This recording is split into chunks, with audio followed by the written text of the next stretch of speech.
Hello, hello. Good evening. Good evening. Hello, good morning, everyone. Welcome to another live here on Talkative Try. In today's live, we have a few fun things we are doing. One, we have a podcast with the esteemed Sirgog, Dreamcore, and Lolcohol, the 7th Pod of Exile. We are talking about our conclusions and thoughts on PoE 2 0.3, the third edict, as we head into this Path of Exile 1-centric season with 3.27 Keepers of the Flame. We'll be talking about what we ended up playing, our final rating of this expansion for PoE 2, where we see it going into the future, and we'll also dive into a little bit of expectations on 0.4. After that, we will be heading to 3.27 and Keepers of the Flame, a little bit of speculation on what we think is coming there. And we'll close it out with just chatting about how we think Grinding Your Games is doing. If you are watching, consider yourself somewhat lucky because my internet has gone out twice this morning. I'm here. It is 5:23 a.m. I'm really hoping my internet does not go out again. Let's pray, everybody. I got up early, 4 a.m., took a shower, got the stream ready, was about to hit live, and bam, internet pops out. And I thought, okay, this is not great. It's storming outside. So, yeah, okay, not great. I'll try again in a few minutes. Okay, because the internet came back on. I'm like, okay, I'll wait. I'm about to go live again, guys. Internet dies again. Okay. I was going to call it at 5:30. It's 5:23 a.m. The internet came back on. So we are here. We are back. Welcome everybody on the YouTube chat, here on Twitch. If anybody's on Twitch, I don't even know. Like, this is not the normal streaming time for my audience. And nobody could be watching right now. Oh, I see you, Ice P. Hey, Hankenstein, what's going on? If you are watching the VOD right now, as always, you guys, like the video, leave a comment, make sure you're subscribed. It really helps the channel grow. It really helps showcase that I should be doing these lives here. It takes 5 seconds, guys, but it makes such a tremendous impact, especially if 10, 15, 50, 100 of you do it, because a lot of you guys watch these videos. That podcast starts in about 35 minutes. So until then, gonna chat a little bit. We're probably gonna play some Path of Exile 2 in the lead up. I will say there have been some excellent teasers for Path of Exile 1 that we could talk about briefly. The biggest and most important one, you guys, is the fact that asynchronous trade is now coming to Path of Exile 1. This is 99.9% confirmed. There was a little teaser about the passive skill tree reset for the Atlas. And in it, when you talk to Faustus, which is the equivalent of, I guess, Elva or Anj in PoE 1, there is a little manage shop icon, which means, yes, your shop is going to PoE 1. So I'm really excited to see not only that make it into that game, but also to see if there are some quality of life improvements that are implemented in 3.27 that can then be ported over to PoE 2. This is just proving, I love it, that they can test something in Path of Exile 2, and if it works well, they can port it over to PoE 1. Good stuff.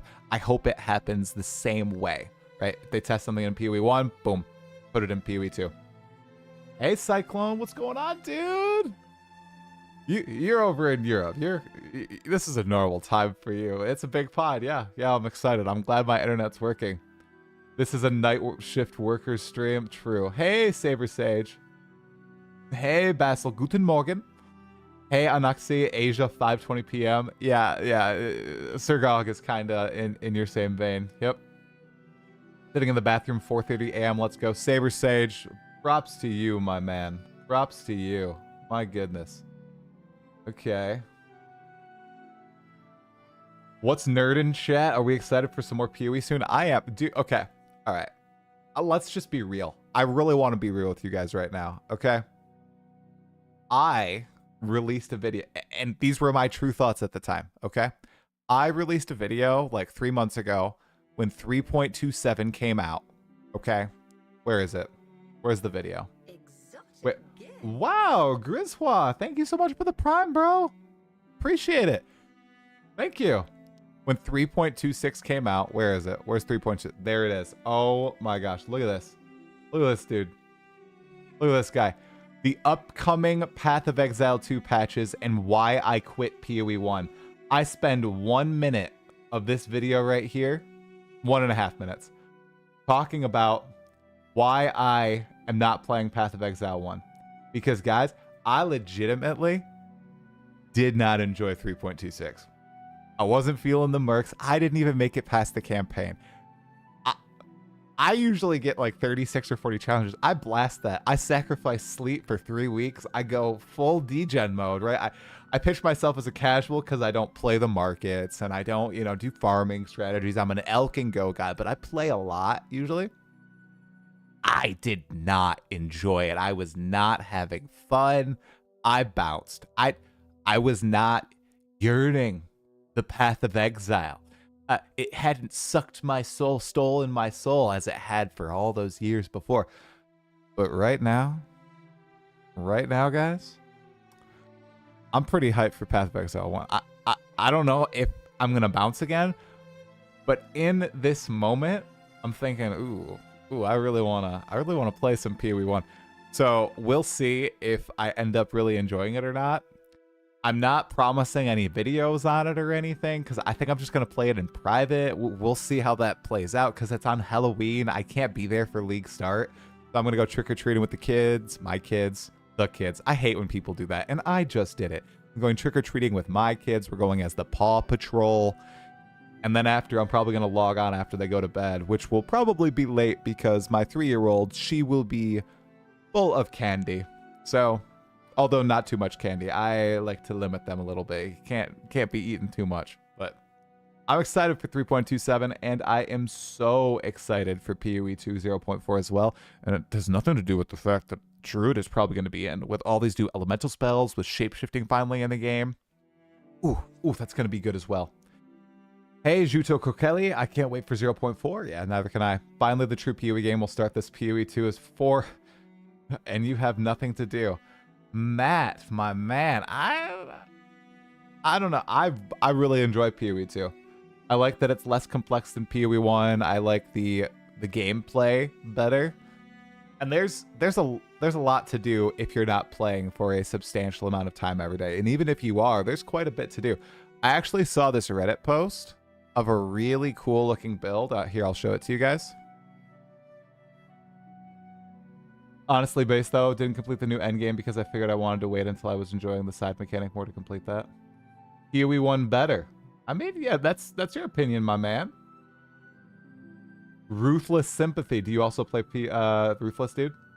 Mercs was my first league for PoE 1 and unfortunately my last. SW Shinigami. I'd give it a go. Whoa, look, it's Sirgog. What's going on, dude? Does my does my bit rate look good? Does my quality look good? Because my internet is it's not doing too well. I mean, I'm streaming 12,000 kilobytes per second. Yeah, I'm streaming pretty high. Should have no problems here. PoE 1 is definitely better. It's either you do content so you can't see anything on screen, or you do content that you can't see anything on the screen. Sometimes graphics don't matter. Okay, I hear you. I do like the map boss fights in PoE 2 better, but the pinnacle boss fights, I like of PoE 1 better. I miss my Shaper, my Maven, Eater of Worlds, even the Searing Exarch.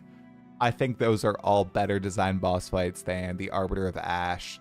And even Zesht is really cool looking, guys. But I still treasure all the PoE 1 pinnacles more than Zesht or Olroth. You know, Arbiter of Ash, it is cool, but I don't think Arbiter clears any pinnacle in PoE 1 except Elder. Right? So, PoE 1 pinnacle bosses are good until you outgear them. Okay, Sirgog. See, here's the thing. We have a really interesting topic today. I don't think I've killed a pinnacle in PoE 1 faster than 30 seconds ever. I think the strongest character I've ever created in terms of raw power, I probably killed... Okay, except for Elder. Okay, Elder doesn't count. Elder, I always trivialize, but Shaper, Maven, yeah, I think 30 seconds. Except like Elder, they elongate that fight because of the invulnerability window. But I can I remember phasing him in a few seconds on all my many of my builds.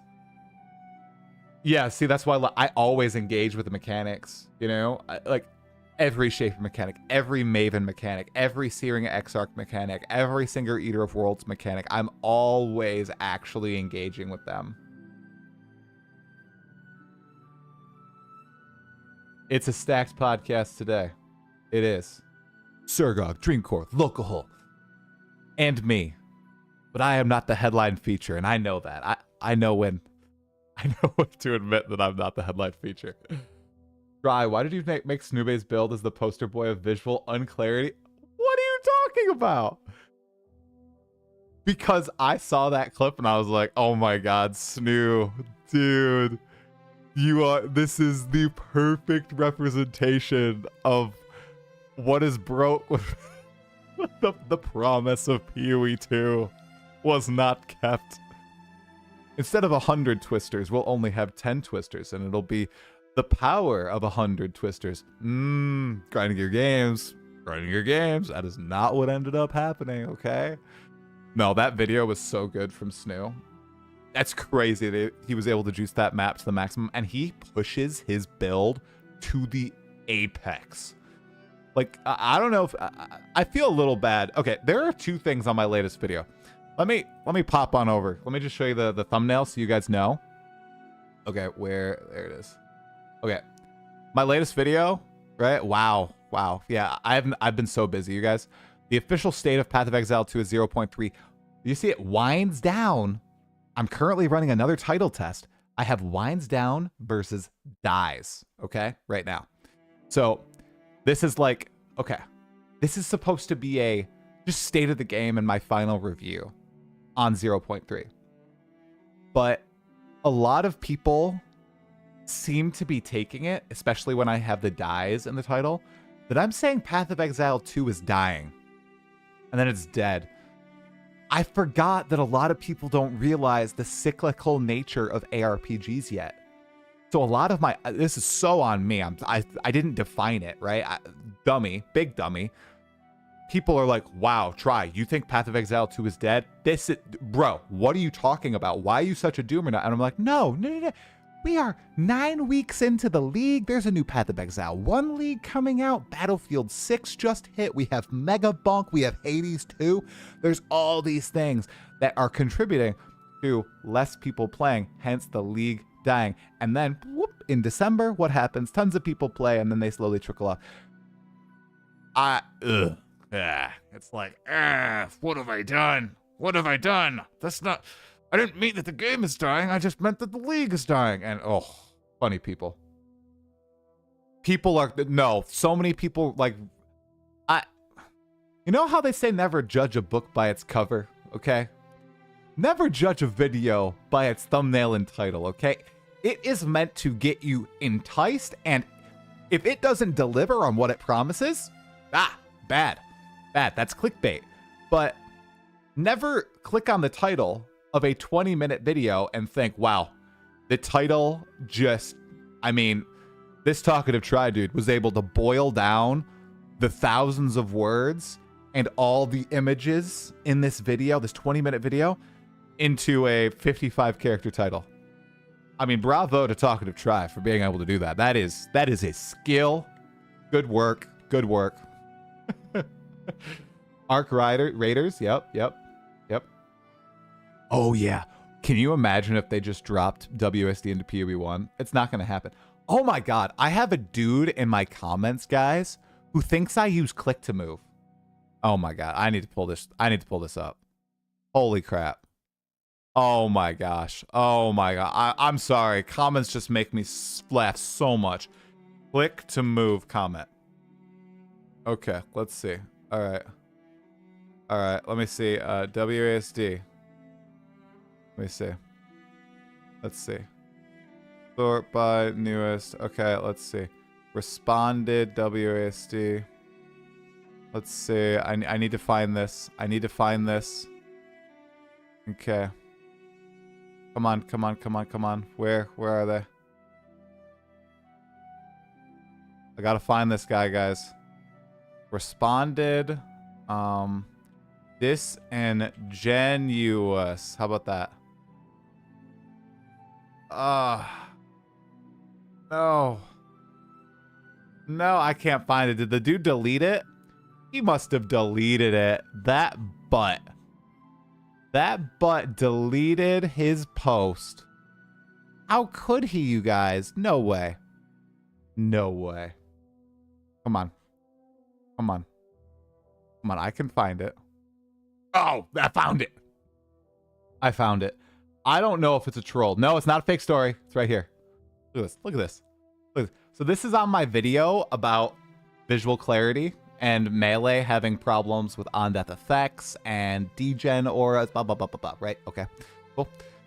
Bro, not using WSD is your main problem. I can't even take you serious now. You want to dodge attacks and be mobile, but then stick to archaic click to move while comparing the game to Hades? TF are you even talking about now, bro? Guys, I have never used click to move in PoE 2. I don't even want to try it. I selected WASD December 6, 2024. I have not swapped. I have used controller one play session when I did couch co-op with my wife.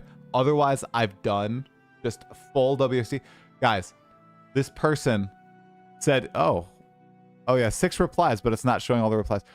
Essentially, this person has said that he is done watching me because I am a disingenuous, lying MFer who uses click to move and tries to trick his audience into thinking that he uses WASD. Big brain. Big brain stuff. Big brain stuff, guys. Okay, all right. Oh my god, people make me so funny. All right, let's scroll up in this chat. Let's see. I like P1 bosses because they don't die in 3 seconds. Dirty Rat Life. When's the last time you played PoE 2? Because they buffed the heck out of bosses in PoE 2 with 031. The chat starts in 20 minutes. Hey, Robzo. 400k tincture up. That sounds like a lot of damage. What kind of form of the druid would you love to see minus wolf for 0.4? A vulture. I want to be those vulture guys in PoE 2. Hey, Harak, what's going on, dude? It's been a while. How you doing, man? Yeah, 040 brings it back. Yep, 100%. Honestly, I tried both. Click to move is better for you. Wow, SW, that's shocking, dude. Controller's so comfy. I should give controller another go. I played it on a Ranger, and it didn't feel that good, guys. Like, it felt very clunky on my Ranger. Been good. Keep missing your streams. Oh, no problem, Harak. I just noticed I hadn't seen you for a while. Yes, trade in PoE 1 is coming. Is it true they removed the breach nodes on the Atlas for Beyond? It appears so. Yeah, Sirgog actually has a great video breaking it down, you guys. So, you wanna not now, but later if you'd like to watch that video. Sirgog has a good breakdown on the hidden teasers inside yesterday's teaser. Plus, he does videos on every single teaser for Path of Exile 1 and Path of Exile 2. But I also do videos on the teasers for Path of Exile 2. But why not watch both of us? We both have very different styles of breaking things down. He's very analytical. I'm very loud. He uses PowerPoints. I use my hands. You know? Right? Good yin and yang of things. Inventory management with the controller is no good at all. True. Okay. Oh, I should do a going live post. Oh, wow. Dreamcore with the social media mastery. He just tweeted out that we're starting. What a smart man. All right. What should the tweet be? It should be, we Path of Exile 2 and PoE 3.27 pod beginning shortly with the great and powerful, let's say, Sirgog, Dreamcore, and Lolcohol. Come join us and chat about all things Path of Exile. All right. Oh, God. Spark was great with controller. That makes sense because you don't target anything, right? You just hit the ground with Spark. I think I'm more of a hard data kind of guy. I made a 1.2 gigabyte spreadsheet for a game once. Very nice. I didn't tag any of you in the I forgot, Sirgog. My social media game is off. I've been so burnt out from everything. It's just on my profile, Sirgog. I posted it 2 days ago. You're the top line name in my post. L host. Well, let's just say I hope my internet does not go out, you guys, because that would be very unfortunate. Yeah, Sirgog made a great video about things to learn for PoE 1 that he released yesterday. Pretty sweet. I listened to about 25% of it this morning before my internet went out. Hey, Dead Rabbit, man, what's going on? Hey, Dead Rabbit. Do you not use Discord? Do I need to go into your Twitch stream and ping you about our follow-up podcast? I'm going to call you out in front of, all 7 viewers here. How do I get in contact with you? What's the way to get in contact? Because I want to have a pod with you. We're going to have to wait until 0.4 now because the hype has died down for 0.3. But we need to redo our podcast, and I'm going to take a week off for 0.4 so we can do it at a EU-friendly time so you're not dying or anything. And then I need a snippet from you about what PoE 2 needs, bro. You reached hardcore twice on Shield Wall. Did you beat hardcore, Haiti? By the way, Haiti, what's going on? A lot of people I don't usually see, I haven't seen since launch of PoE 2 are in stream right now. What's going on, Haiti? What is going on? Hey. No, bro, I don't care, Dead Rabbit. What is it? What do the homies say? I'm yanking your chain. Would it now be like I'm zapping your collar? Would that be the terminally online version of I'm yanking your chain? Look, I made a topical joke. But seriously, don't use zap collars on your dogs, guys. Oh man, I'm on fire with the comedy today. Honestly, guys. I'm ready for this podcast, dudes. I'm so ready. You've been grinding in hardcore, no softcore. Respect, Haiti. If I was a full-time streamer, I'd play hardcore exclusively. You're weird, you barely check Discord. Dang it.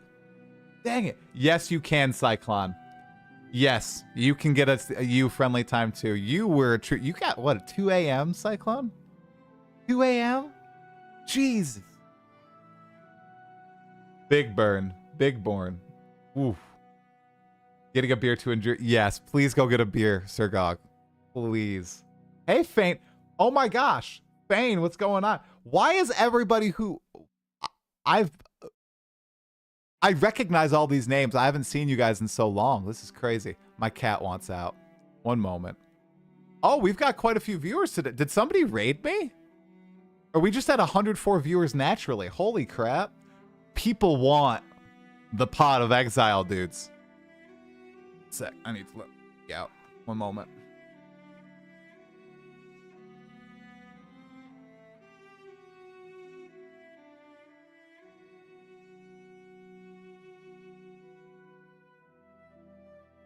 Howdy, everybody. Grab yourselves a drink. It's time for some Path of Exile 2 and 1 discussion.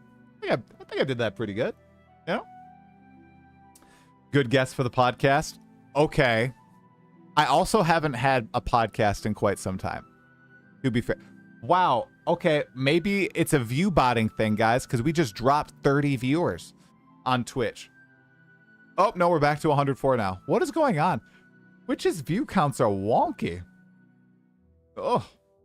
It's because you have 3.27 in the title. Okay. Okay. In maps, it's so fun and hardcore. You've died 10 times. Oh. It's 2:45 where you are, Harag? Oh, what are you, Pacific time? It starts in 13 minutes. Legendary Barry, another person that I haven't seen for a while. Was away from PoE 2 for 2 months after no-lifing it for 5 years. Act 4 is sick. Dude, it is sick, isn't it? Very sick. Very nice. You're going to be gone for 3 days for launch? Dang. View coins go up or down based on how many write in chat? That's weird. Oh, okay.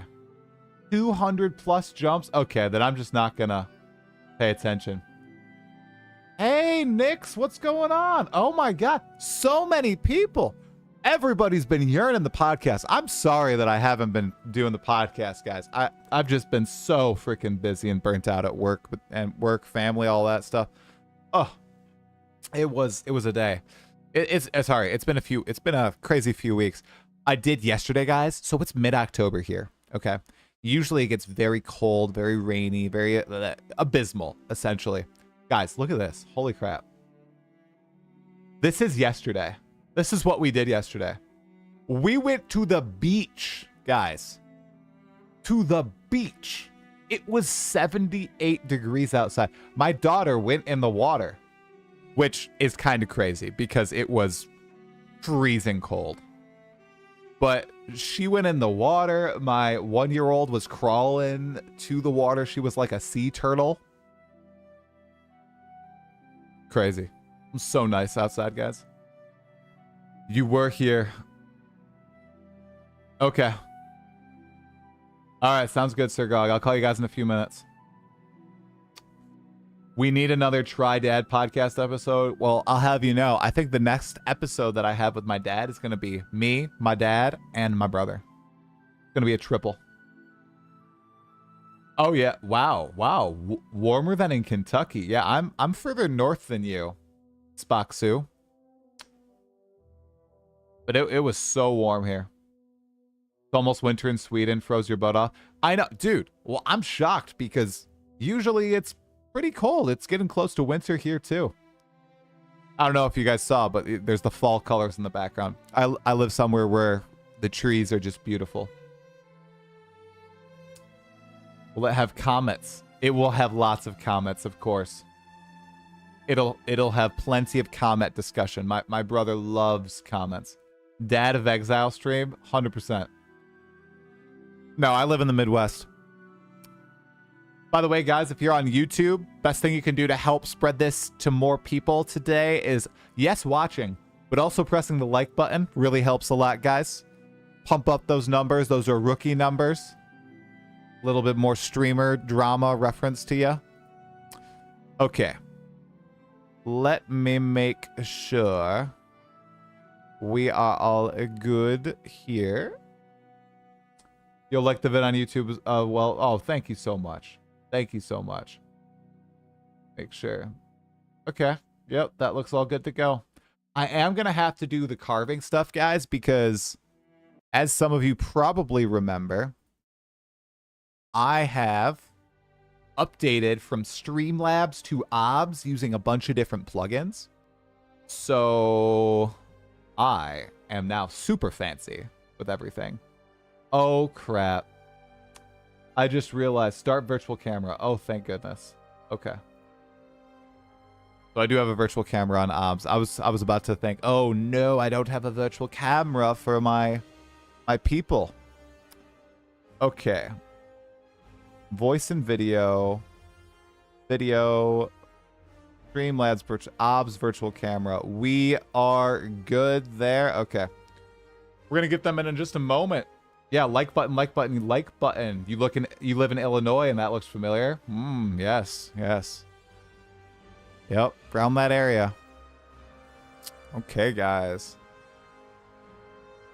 Anybody know this music? Anybody know where it's from? I'll be impressed if you can guess it. Oh, I know everybody craves to be to get my impressiveness. I don't even know. I can't do English this morning. My comedy it's a little good. Sounds like Elder Scrolls, but I feel like you're wrong. You're correct on the composer. It is Jeremy Soule. Or Jeremy Swale. I don't know how you say his last name. Oh, Southpaw. Excellent work, Southpaw. It is Guild Wars. Also, have you guys noticed that with OBS, it's almost instant with YouTube? YouTube used to have about a 30-second delay with Streamlabs, but now YouTube, I believe, has a 6 to 7 second delay in between me talking and me seeing chat. So that's pretty cool too. It's more like Twitch. All right, let's see. One last song. Let's do a hype up one. Do a Path of Exile 2 hype one. How about that? Oh yeah, that's right. If only you could jump in Guild Wars 1, it would have been the best ever. Yeah. Yeah, I'm using OBS now. I use Streamlabs because open broadcasting software. It's my streaming software now. I use Streamlabs, to be honest, guys, because I was adult. And it was way simpler for me to set up multi-chat and just click one button to multi-stream. Right now, I have a few different plugins going with OBS. I had to do a little bit more complex setup. I have to make sure I have everything in the proper place, but it's definitely worth it. If not for just the quality of the streams, I hope, and the lack of delay. But watch, look at this cool transition I have now that I have OBS. Watch this, watch this. Oh, whoa, hey, look at that. Oh, I didn't let it finish out there. Pretty cool transition. I know. Wait. Oh, dude, Lolcohol. It's just the move transition. It's a plugin I downloaded. It's what DM has. I noticed it's like the DM one. It's pretty sick. Look at that. Whoa. It looks slick though, doesn't it? Wow. Okay, I'm guessing it's what DM has. It just reminds me of how he does his videos. Okay, I'll link it to you in Discord later, 100%. Okay, I think we can get in. Start calling people. We got the hype music going. Make sure I have my notes up.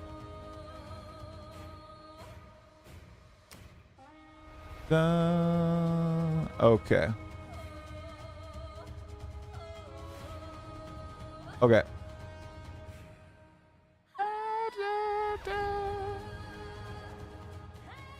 All right, notes are good.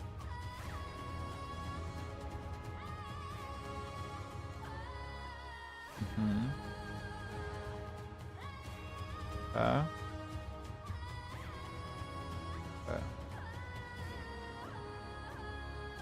All right. Change the lighting on my end too, you guys. Whoop.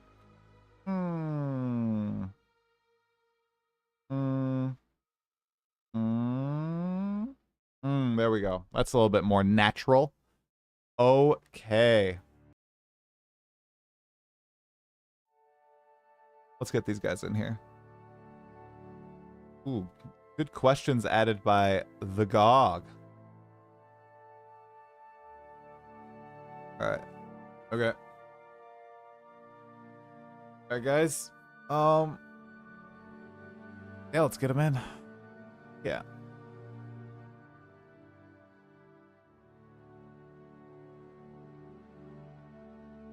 Yeah, Dreamcore usually shows up right on time.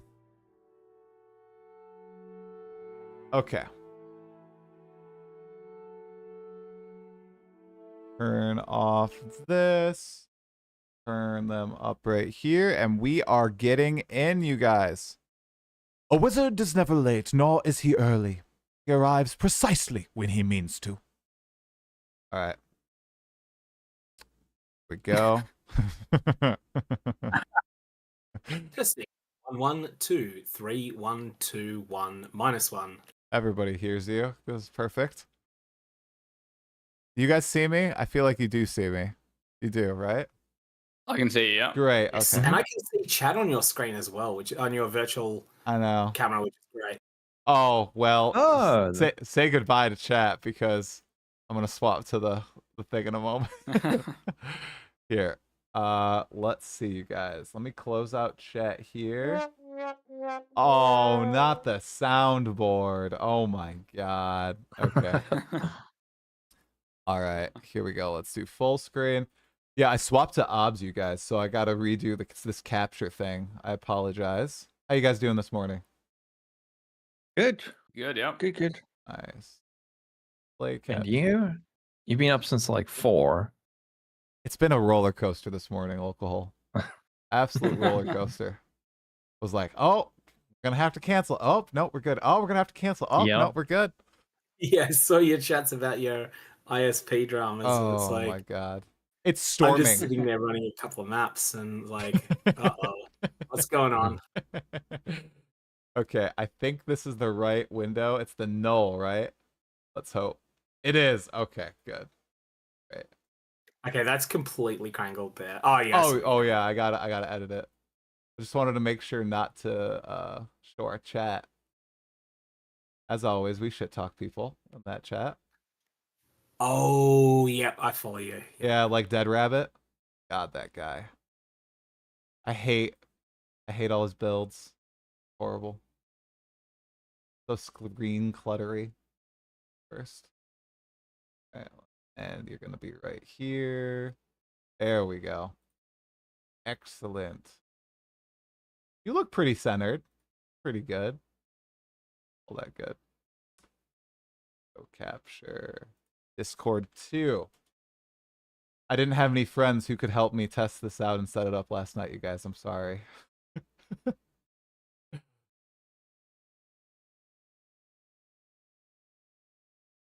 Alright, GOG time. I bet there's a plugin for OBS that automatically carves this stuff out that I need to find. Pods. Yeah, that probably exists. Yeah. I'm now a plugin. Oh, what's going on? Did we lose him? We lost him, and wait, are you streaming your gameplay? I'm here. No. I clicked something. I don't know how to. Fuck. How do I click? What's Poxel.io? What's going on? What's going on there, dude? That sounds like an NFT game, dude. Poxel.io. Sorry. You're good. I was just clicking stuff. Thank God it was Poxel and not something else that starts with a P. Jesus, man. You're gonna like get me screwed on Twitch here, Lolcohol. What the hell? Don't do that. Okay, and we just have Lolcohol. Capture Discord. if you trust well after that. Guy's dodgier than me. Oh my god. Crazy. Alright, might need to go a little smaller there. A little bigger. I'll make sure you guys are all squared.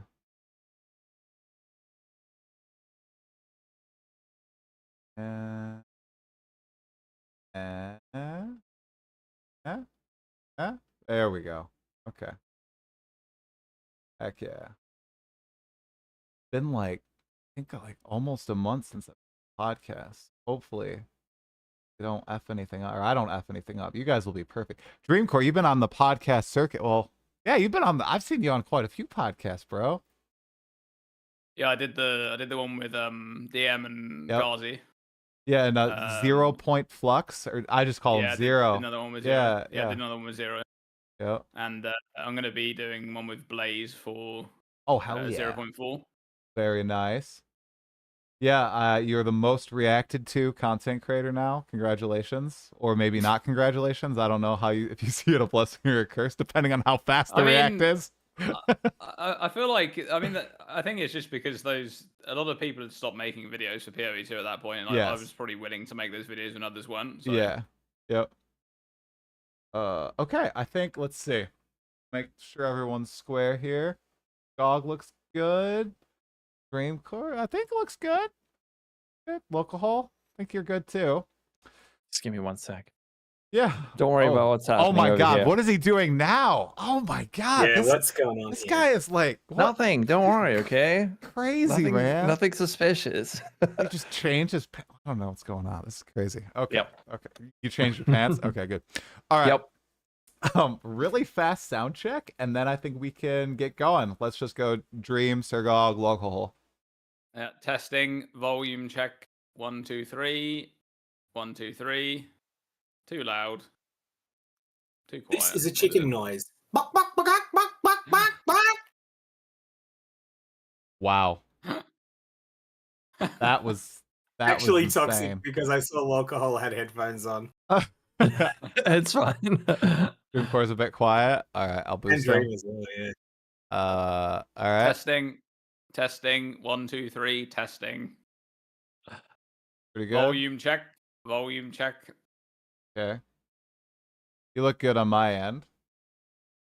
Okay. Yeah, get loud, guys. Tell me if someone's quiet or not. Come on. Want to get this show on the road.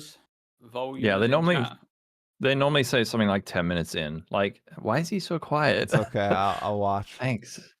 All right, Dreamcore, good. Okay, much better. Okay, I'll go for it. I think Gog, you were good. Dream is low still. What are you talking? What? Testing.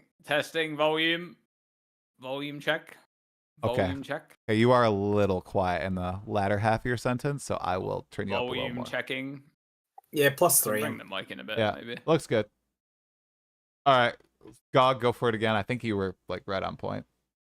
So you don't want the chicken noise. Yeah, I've done some software changes on my mic end. So what does this sound like? This is me talking at a comfortable volume. Perfectly in the yellow. 2. Perfect. 1, 2. Beautiful. Good. Did we lose all our viewers? Chat, what's going on? Dude, what is happening with your chat numbers? It goes up to like 200, I don't know. and then it's 60, and then it's 180. I'm not viewbotting, guys. I lost internet. Which is handled at the moment. I don't even know how that works. It's at 58 right now. It's just jumped up to 132. What is? I'm not gonna watch. Whatever. Okay, that's fine. Twitch, I think, it's going up. Has been making some changes in their like in all of their battles with ad blockers and view bots and all sorts of things. Okay. Yeah, I've seen a lot of discussion going around it. I thought it wouldn't affect like smaller person like me, but okay. All right. Lolcohol, you're last. Go for it. Check. Hello, 1 2 1 2. Loud Am I today. good? You're loud today, man. Am I loud? I think you're fine. I think you're fine. Usually you you're think quiet. I'm fine? Usually you're quiet. Yeah. I think I've adjusted my setup, so I'm like a little bit more on the mic. Good. But okay. Adjust it as needed. Okay. Check. Am I right? Oh, well, looks great. Check. 1 2. Okay. Local sounds great. Thank you, also Fane. Sound good. Fane, legend. Okay. Thank you. I'm at 323 view. What the heck on Twitch, dude?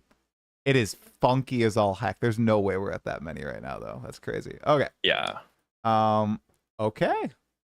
Let's see. We should be set then. Everybody's volume is good. Yep. So I got the notes up. Anything else we got to do, you guys? All ready? I think we're good. Yeah. Cool. Excuse me. There we go. Yeah. Let's do it. You burp or fart? I didn't hear. I cleared my throat. Oh, I didn't even hear Sneaky. it. Okay. I didn't even hear it. Great.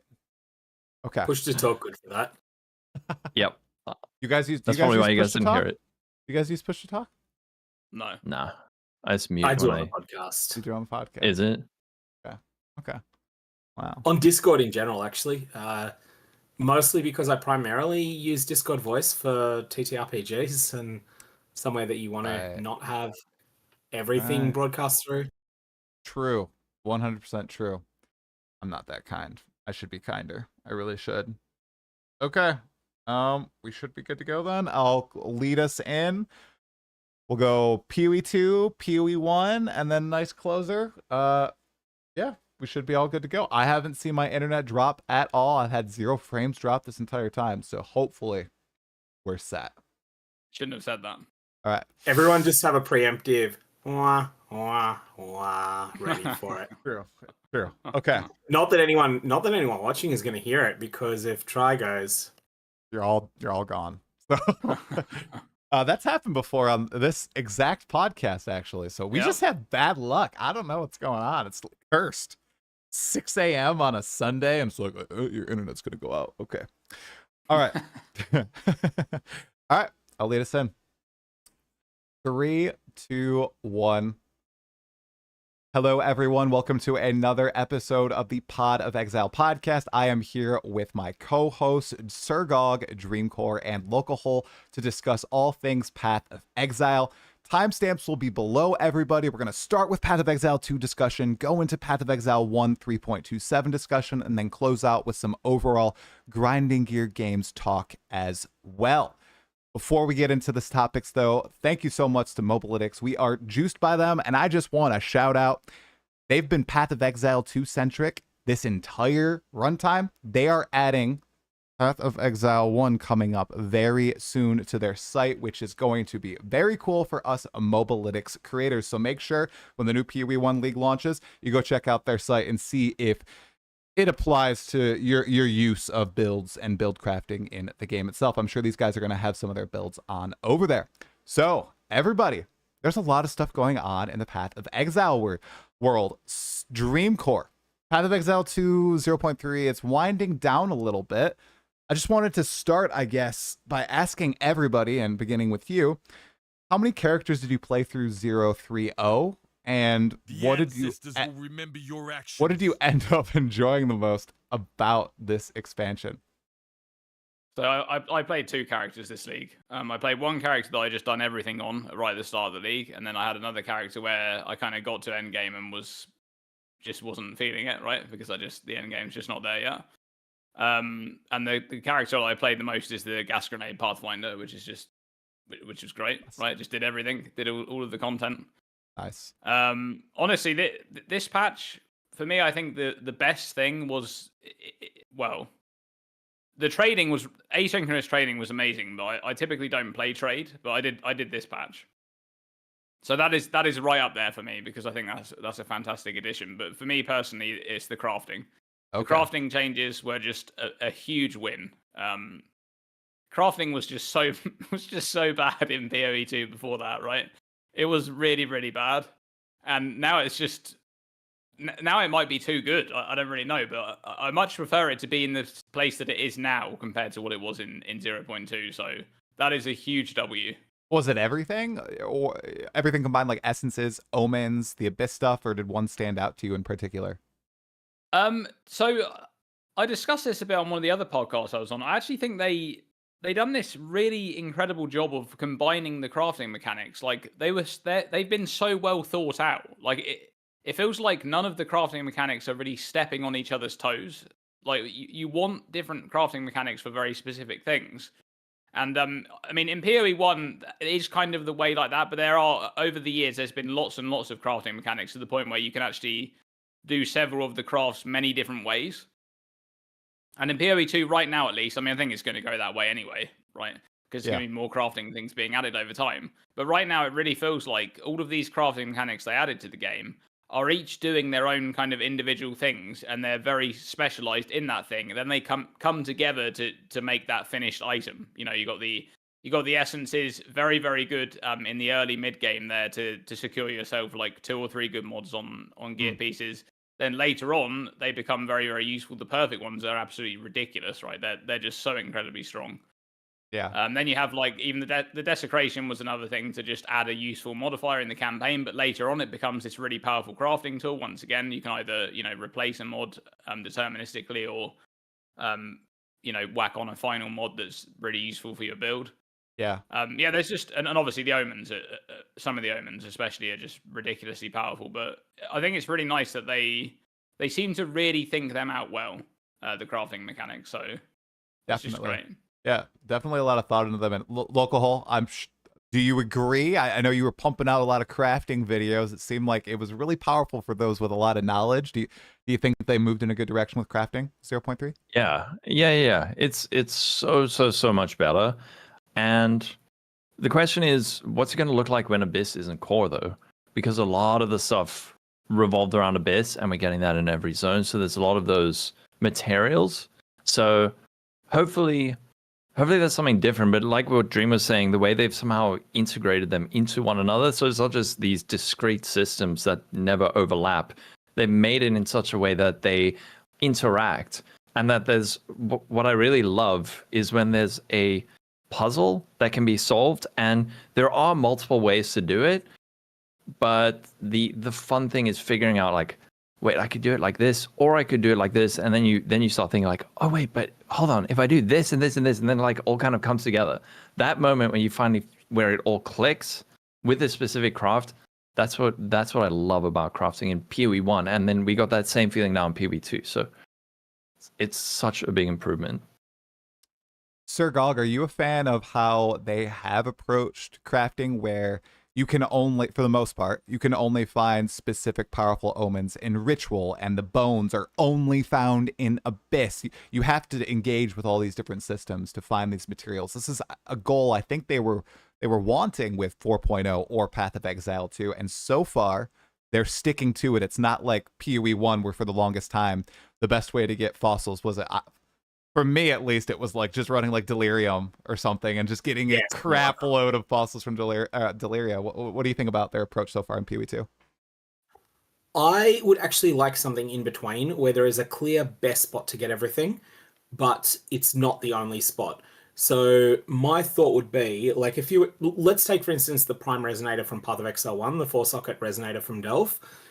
I would like a situation where someone that's dedicated to Delve is getting, I don't know, 3 Prime Resonators an hour, and someone that is not dedicated to Delve is doing something quite general like Legion, might be getting one of them every 6 hours. So there's a clear, if you run Delve, you're going to get 20 times as many of these. But if there's just a section of the game you don't like, obviously you can I play trade generally, so you can bypass this anyway. But if there's a section of the game you just genuinely don't like, you don't feel the pressure to engage in it. That would be my preference. That said, I prefer the way they've got 030 to when they have just gotten that balance completely wrong. And the best way to get Delve materials is to run the simulacrum. Right. I vividly remember that in Path of Exile 1.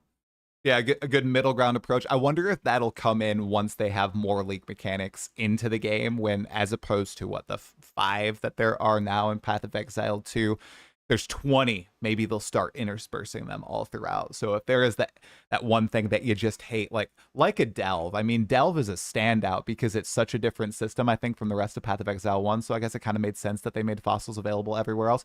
I, for one, I know this is going to be slanderous. Don't attack me. Not a Delve fan. I've never used a resonator. Can you guys believe that?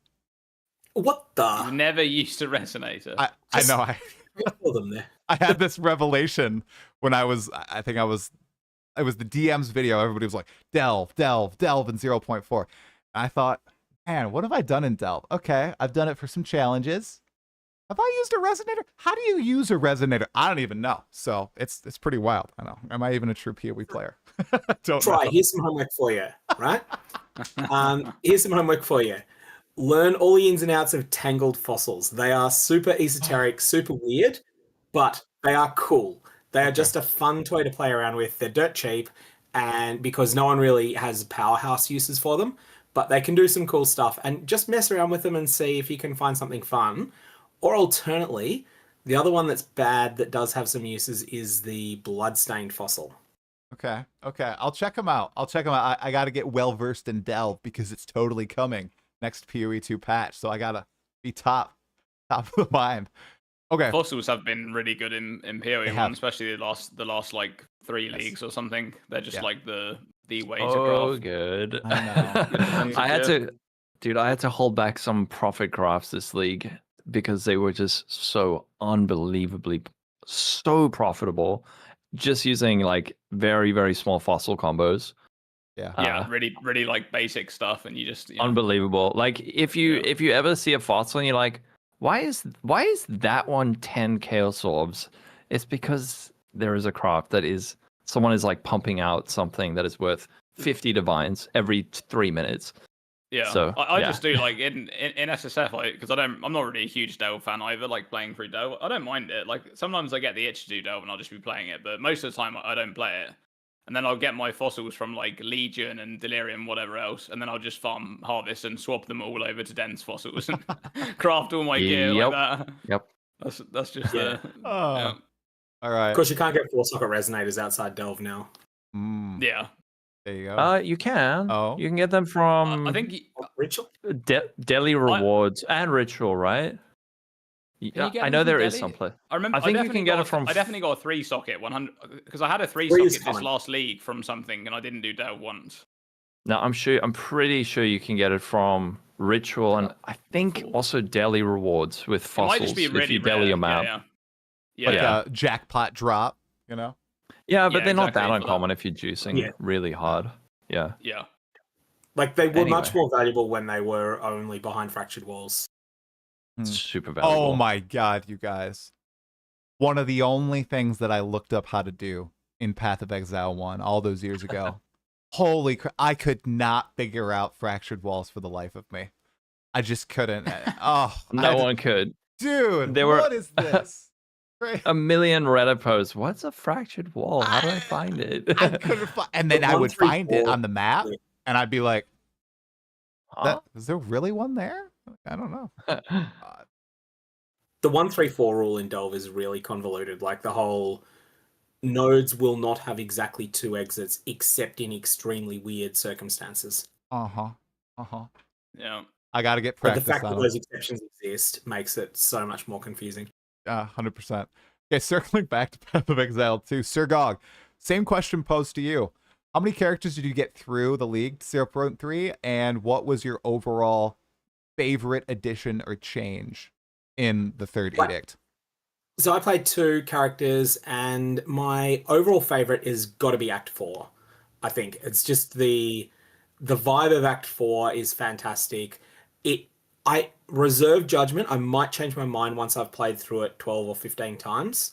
But for the moment, Act 4 is just atmospheric, fantastic. Like all the zones are great.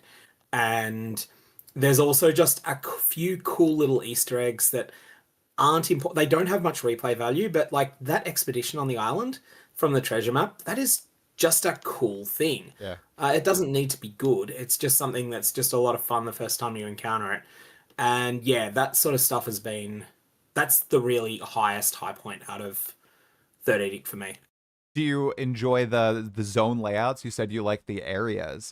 They're I think much more linear than pretty much all Act 2, Act 3. They're shorter, right? And they're also distinct too. It really leads to that feel of exploration in Act 4, and nothing feels the same, right? I enjoy that. Variance is huge. That's why I find with Path of Exile 1, if I'm doing the same map over and over again, I will start to burn out. Whereas when you've got some variety, even if it's just 4 or 5 different tile sets, that's fine. And Act 4 captures the variety, but without pushing you into horrible zones like the what's the name of that zone off the underground area off the first zone past the city in Act 3. Underground zone in Act 3? Venom Crypts, yeah. Venom Crypts, yeah. Terrible zones like that. What? Yeah, that place is... What? Venom Crypt Slander? I think I finished that zone in 20 seconds. I think I had the best seed of it. Like, I literally just instantly found the quest reward. It was crazy this league. Sometimes it is right there, yeah. Right, yep. But the only reason I slander the Venom Crypts is because they deserve it. Yep. It's always also got all those poison projectile monsters, and you don't have any chaos res, and you're just getting eviscerated. It's great. It's great. Okay. Oh, I got a shout out to Lolcohol since we're talking about Venom Crypts and adjacent areas. Excellent clip of you getting slammed by the monkey on a warrior this league, by the way. If anybody hasn't seen it, Lolcohol got, well, how long was it, man? How many deaths? Like, we didn't count. No one kept track. I have no idea. Over. Oh, But you feel the warrior pain now a little bit, even though I don't think it's a warrior thing. I just think people's brains off when they see the monkey. I don't know, guys. Exactly. Yeah. No, it was just fun. Yeah. But yeah, I in terms of the builds I played the Grenade Deadeye, which was excellent, and then I went to the Reap build, which that was really fun. But it's sort of like a trample toe delivery system, where it's such a satisfying build. It's so much fun and so many cool crafts and just fun build. And then we can speak about it in a bit, but after 3.1 dropped, 0.3.1, the endgame felt so weird that we made a private league, and that was when I leveled that warrior that got kind of monkeyed. And warrior was actually really, really fun. Like super, super fun. Unexpectedly fun. But there were look, I'm not gonna blame the monkey.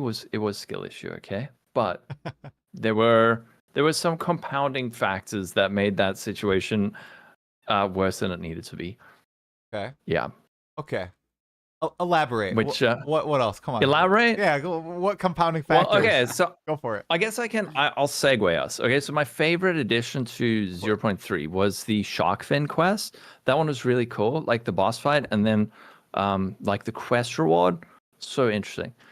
Other than that, the crafting was pretty good. Sorry, that was way too dry.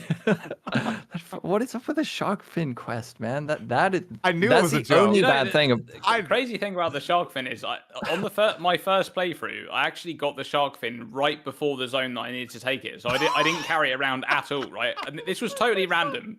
I wasn't watching anyone's streams or anything. Yeah. I just interacted and got the shark fin literally before the zone that I had to go to and give it to get the quest reward, right? And then I hear that people are like carrying it around for the entirety of Act 4. I'm like, what's going on here?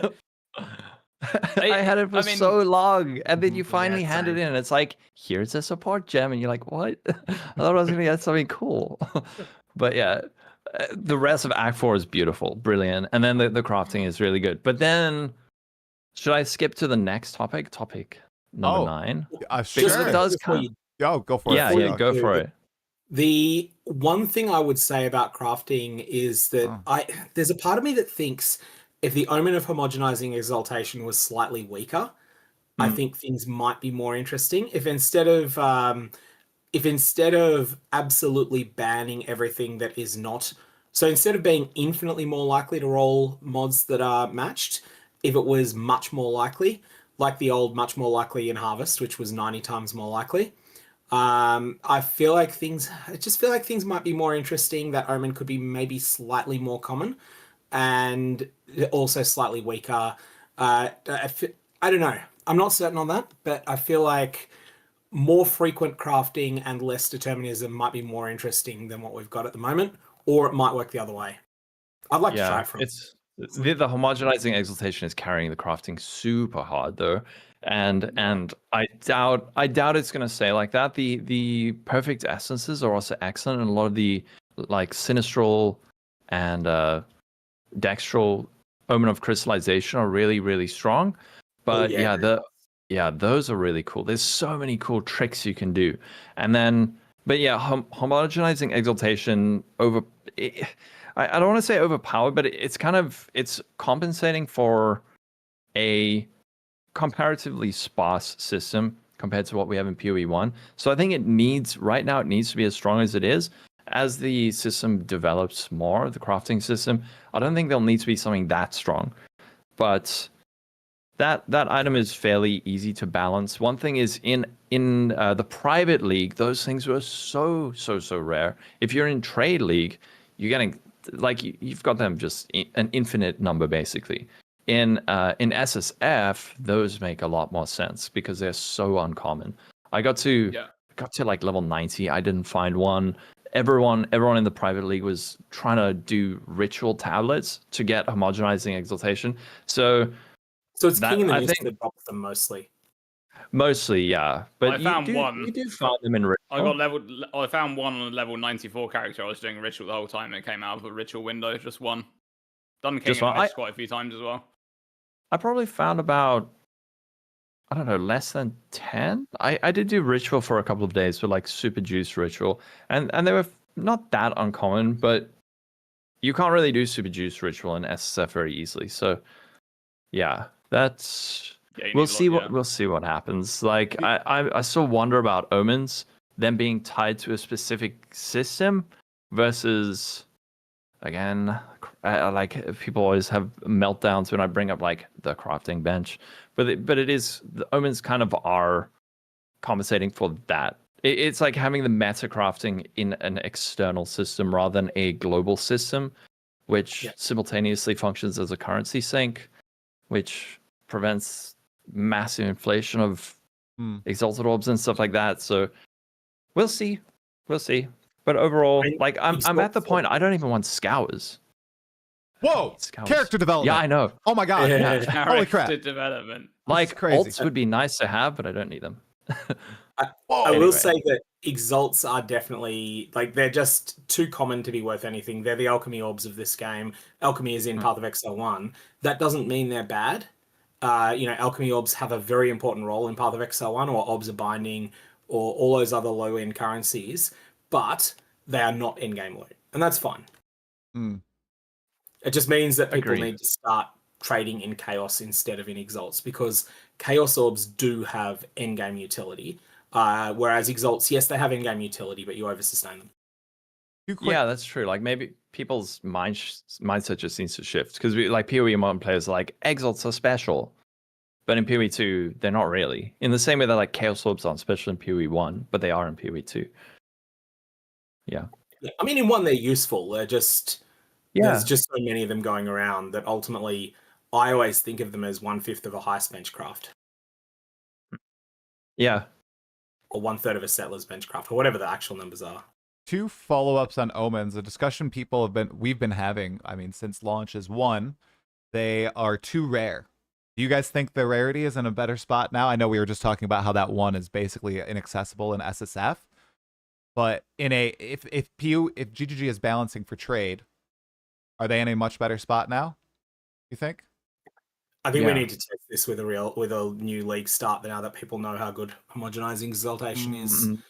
It's like, okay, it is not in the rarest category of omens. So I've just brought up in the background the list of the omens by rarity. I had it and then I've just clicked on something else. Let me just find it back again. But we're looking at mythic rare is Sinistral Erasure, Dextral Erasure, Sinistral Annulment, Dextral Annulment, Omen of Chance. Then we have rare is Homogenizing Coronation, which no one really talks about. That's the Regal Orb rigged. That is really good. That one is really good. That is super strong. Yeah. Omen of Whittling is in the rare category. Oh wow. What? Yeah, that's been buffed. Omen of the Blessed is rare. Oh, and sorry, I forgot to mention Omen of Sanctification is mythic. Dextral Crystallization, Sinistral Crystallization are rare. Recombination is rare.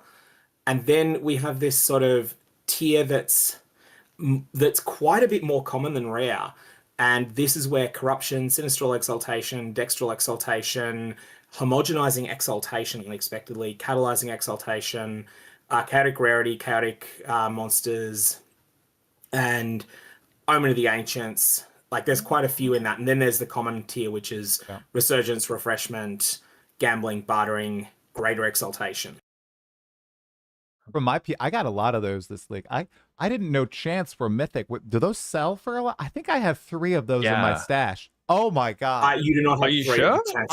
That's the one that guarantees a specific unique. There are 2 things that modify Chance Orbs. One of them is it's guaranteed not to be destroyed, but it may not be the same base. So you use it on a heavy belt like a linen belt. And then there's the one that says it will be the same base as well. That's the one that's mythic rare. Trash or treasure type thing. I will ping you. I think I got a double drop in an abyssal depth of the Omen of Chance. So really? Yeah, I'll send a screenshot after. I'm pretty sure, but I didn't think I don't know, my mind just went, oh, it's like a chance orb, right? And I just threw it into my stash.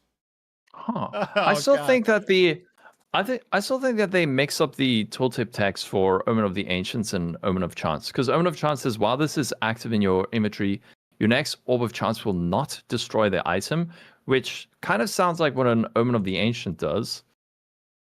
Hmm. And it doesn't say, Omen of Chance doesn't say anything about like maintaining the base type. Whereas Right. the other one currency implies, does, right, automatically. yeah. Well, it just says it doesn't destroy it. Whereas Omen of the Ancients says while it's active in your inventory, your next Orb of Chance will upgrade the item to a random unique of the same item class. I'm almost certain they've got those back to front. I think they're just saying because the normal chance orb can't change the base. So exactly. they're just saying that it can't break and therefore it must upgrade. Yeah. So one of them is trash to treasure, and the other one is trash to treasure, except you have the permission to become a different base, right? Which is actually weaker, even though it's adding more. Yeah. Right. Yeah. Now the other thing with omens too is that they're all locked to ritual, which obviously with this league changed, right? There are omens to do with like abyssal crafting, right? Do you think that was a little bit of an experiment to perhaps make this a global system, adding different omen types to various everywhere that there's crafting, essentially? Or maybe this was just a one-off because it fits with Abyss, what we're trying to do with desecrated modifiers and the bones. It just made sense to put them in there. What do you guys think? I think Lolcohol like touched on this with the whole crafting bench. Essentially, omens being a replacing of the crafting bench. This is exactly what they're going for in PoE 2. They want to keep familiarity between the crafting mechanics so that people know how omens work. Like they already know that this is a thing that I have to activate in my inventory, and then I have to follow the steps of whatever it's doing. So they'll add different omens. I think we can expect to see a lot of different omens. I think going forward from different league mechanics where they make sense. Totally agree. For the ones that are on Abyss, like they just make sense to be there because they're part of the Abyss crafting rather than like a generic thing. So I expect to see more and more of those. They're basically just this thing that players will learn over time. Like they know what omens are. That's just part of the mechanic. Right. Yeah. No, I agree. And I think the thing that's cool about omens, instead of the crafting bench, is the way you're able to combo them, which also makes them really strong. And you can like do 3, 4, whatever, as many as you want at the same time to alter their effects. So I think it has, even though I say the crafting bench is like a similar, more obvious system, it doesn't necessarily have the same potential. So I'm looking forward to seeing what they do with omens. Yeah.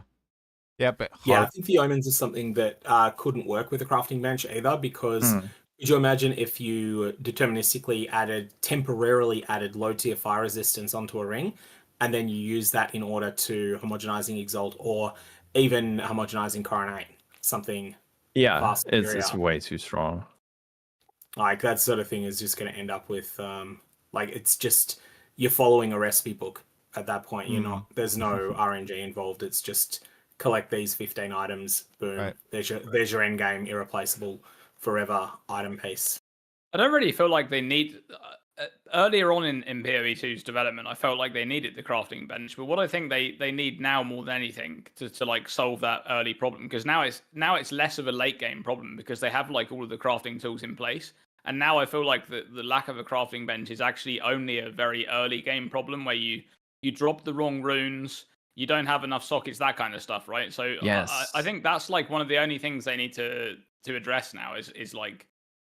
I don't really know. I feel like one thing that would be really nice is a way to like offset rune RNG early on in the game where you can trade runes for another rune that you need or some kind of system like that, because it feels like you do get enough runes, but you don't get enough of the right runes. Yeah, is what's happening, right? We have a couple of vendor recipes that do that in PoE 1. Could you literally just do blank runes? Like you change all of them to blank runes, and then you either trade them into a vendor, or when you use them, you choose which. Yeah, like right click it. Yeah. Take it to Renly. Or what were you saying, Gog? Well, I was saying like PoE 1 has the vendor recipes like Amulet in PoE 1. Okay, sure, you need a strength amulet and a dex amulet, but you can then get those 2 plus transmute orb. But you have to know that recipe exists. But there's also a whole bunch of more commonly used ones, like the Sapphire Ring one is really commonly used for people that want a little bit extra defensive power going into Mavale, all those sorts of things. Now, that's very esoteric and hidden in PoE 1. But in PoE 2, like, I feel like you could have a situation where the lowest 2 tiers of runes are generic, and then after that you get specific. Yeah, that sounds like a good idea, actually. Yeah, that way you don't offset the balance in the end game, and you can still keep like rare runes that are more valuable, like greater iron runes and stuff like that. Especially early on in the league, they're quite valuable. Yep. You can just like maintain that system whilst also solving that problem, because that really does feel like where that issue still exists is in the early game when you don't feel like you're getting the right runes. Yeah. They do this with a quest, right? You get a blank rune from exactly. memory. Yeah. So just make that the first 2 tiers. I think that's a good solution. Yeah, they already have it in the game. So yeah. Sorry, Lolcohol, what were you going to say? No, I was kind of gonna skip ahead because this is you've got on our topic list overall worst part of the update. Oh, hop in, Lolcohol. What is it? And that's kind of what Dream was talking about. I still think one of the biggest problems is just having a more a more linear character development in terms of power, where it feels like currently there's so much spike and then drop off and then spike and drop off. Like you get a good weapon and now you're killing everything, and then you don't get a good weapon and then you're dying to monkey 12 times on Twitch because you're using a level 12 shield because every single alchemy you used didn't upgrade. Every single vendor you checked every time you leveled up and you did not get an upgrade. You gambled every single last drop of gold. You didn't get an upgrade. You picked up, identified, used a transmute org on every single shield. This is on a shield wall build, so my shield is my damage, and it wasn't an upgrade. And now I am level 34 with a level 12 shield because I could not find an upgrade. And that is so frustrating. Where it's like I'm doing everything right, and I'm just getting unlucky, and I'm getting like really punished for it. Not just like a little bit punished. It's like now everything is a struggle. And there are ways around this. Like this is why people tend to lean toward these like ultra meta builds that are less. They don't feel this as much. If you're playing like a grenade build or like a bow build, you can really get away with like very, very old, out of date gear, and you don't feel it. The moment you're on like something less optimal, it is brutal, man. It is so rough. And I think just like redistributing power on support gems, tree, ascendancy, and stuff like runes, like what Dream was saying. And then I think last podcast, Sirgog had a really interesting idea, which was increasing the base values on weapons and items and stuff, and then reducing the explicit percent increases so that there's just like a more stable foundational number. Yeah. But at the same time, then you have a problem where every base is just like going to be so much better than the next one that you're going to always upgrade. So I just think that's like one of the biggest things that needs to happen now, because like I guarantee you there are like thousands of people who hate Path of Exile 2 now just because they probably got a bit unlucky. And they're like, this game sucks. I hate this. Like this is trash. Whereas if they had got that lucky drop, they would be like, oh, I love this game. It's great. I want to just touch on that, and then we can hop to the other people. I see that so often because, for example, I don't have a large sample size of characters, and it doesn't sound like many of us do. Like we played maybe 1 to 3 characters this league, right? If you play, let's say, 1 character all the way through to end game, okay? And that is what you're basing your experience on, and you got lucky, you probably had like a really swell time. Maybe you had a little bit of struggles, but most of the time you were able to overcome them by getting that lucky drop, getting a good item. And I'll share that, and I'll get people who are just like, this is the worst game ever. I died to every boss. I upgraded. I went to the shop whenever I could, and I just had the worst time. What game are you playing? And I think it's because of that exact thing. Because the early game progression is so dependent on you getting, I think it's just a weapon.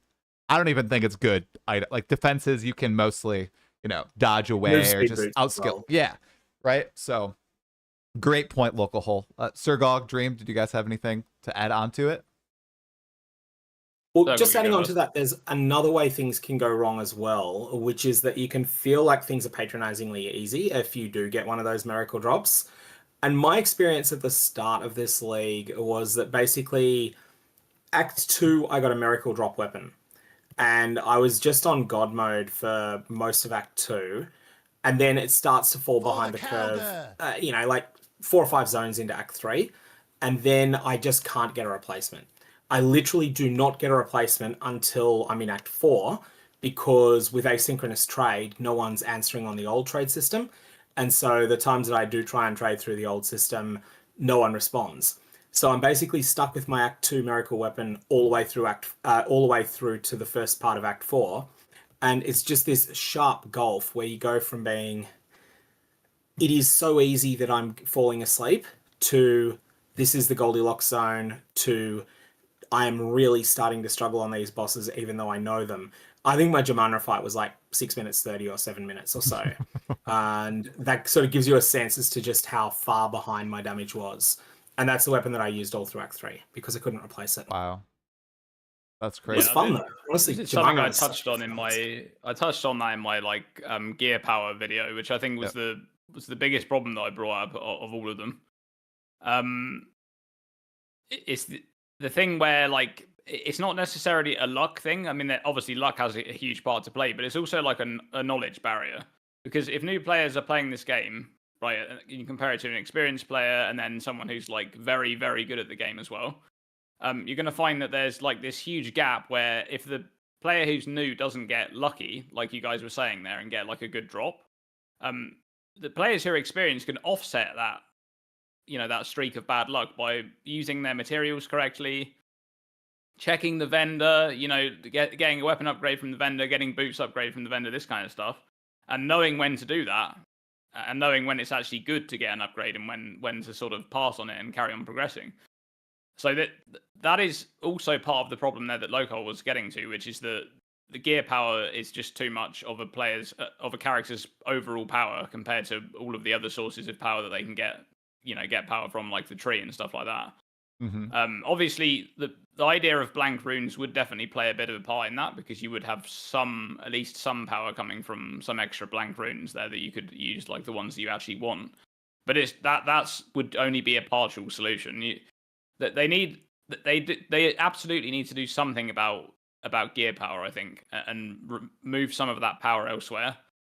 I'm not really sure what the solution is to that, because in the campaign, it's not always like I highlighted the gem levels modifier in my video, because I think that's actually one of the absolute worst modifiers, because it's just like it's this one modifier on like a 6 affix item that's giving you like 50% more damage or some ridiculous number, right?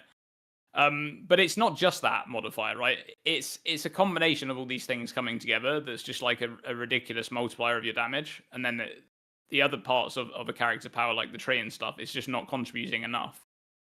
So I think you use the gem level as the decisive one. That is definitely, it's a big one, yeah. Because I want you to imagine this scenario, right? You're playing as a veteran player, and you pick up a weapon that has, let's say you're in an area where +3 is expected. You pick up a +3 weapon with one other good mod on it. Everything else is dead. You're going to look at that and you're going to go, hey, this is a big upgrade. This is jumping me up from my 3 mod +1 weapon. This is a big improvement to what I had. What's a casual player's view going to be? They're going to be like, oh, it's only got 2 mods on it. Everything else is trash. I'm not going to use that. I'll keep using my +1 because the +1's got other mods on it. And they're just going to misidentify it because that mod is so central. I would love to see that mod the values on it divided by 5 and fractional to work. So, you just have an exponential curve. You can easily extrapolate that to fractional values, divide it by 5, and then that power that's taken away, just nerf monsters comparably. Why not why not rebalance the scaling on gems? Put some of that power. I think another major problem is support gem downsides, where there are, if you look at so many support gems, it's like more damage, but by the way, you now attack 10% slower. And like put 4 of those on a skill, and now it's like, okay, it does more damage, but you attack slower, and you can't crit, and you move slower, and this, and then it's like, okay, cool. So, but you do that on, and then it's on the skill tree where it's you have 40% increased melee damage, but you attack 10% slower, and it's like that's everywhere. It's everywhere. Like, get rid of that shit. Reduce the numbers on skill gems so that plus gem levels aren't as impactful, and then like another thing, have it so that gems can level up. So you can do sort of, I don't know what you call it, but you stay in the same area and like overgear and overlevel a bit, and then you move on. That feels like a foundational ARPG thing to me. Of like, before I move on to hell, I'm gonna do like 100 Nightmare Mephisto runs, or whatever, and just like overgear. But I don't feel like you can do that because your like gem level is locked to the area. You won't find that. So I disagree on that. Your gem level catches up. Like, okay, let's say that you are failing Jamana in Act 2, right? You can get level 9 gems from Jamana's zone and the previous zone, but prior to that, it's only 8. What you've got probably at the time you attempted Jamana is 1 level 9 gem, and everything else is 8. So you fail. You go back through the Dreadnought, you build up a little bit more power, you go back to Jamana, and now you're decked out in 4 level 9s and 2 level 8s in your gems. You also have a couple more support gems. Maybe one of them is going to get you over the line. You know, you are definitely going to be stronger when you go back there. I think item level being absolutely deterministic is a little bit problematic. Like, maybe it would be good if rare monsters had a 5% chance to drop a substantially higher item level item there, so that you could potentially get one of those drops. That's only if you fail in the Dreadnought, though, right? Like, if you fail on Jamandra, then you're just going to reset Jamandra and you're not getting anything. I'm only talking if you feel like you're outclassed on Jamandra and you feel like you've got a power. Yeah. But that's like, if you're experienced, you'll probably do that, go back. But I'm not sure if a newer player probably just would carry on, like, just running at the boss right until they get it. I wanted to touch a bit on the gem levels modifier, because this is actually a bit of a broader problem, I think. So the idea that the gem level modifier exists on weapons and on caster, weapons like staffs and things like that, is a direct problem for GGG when it comes to their design space for unique items. A huge problem, actually. They try to design like compelling weapons, and like, for example, they have the Last Lament, right, which is actually a really cool weapon. Being able to design interesting weapons that people want to actually use in the end game is really difficult with the power level of crafted items that exist, right, because of those gem level modifiers. And this is not exclusive to just that. I actually brought this up in another podcast about the Lich's node, the Eternal Life node, right? Your life cannot change while you have Energy Shield. Cool modifier. Like, this is actually one of the best modifiers I've seen between PoE 1 and PoE 2. It is absolutely awesome. I love it. Like, it's such a cool design.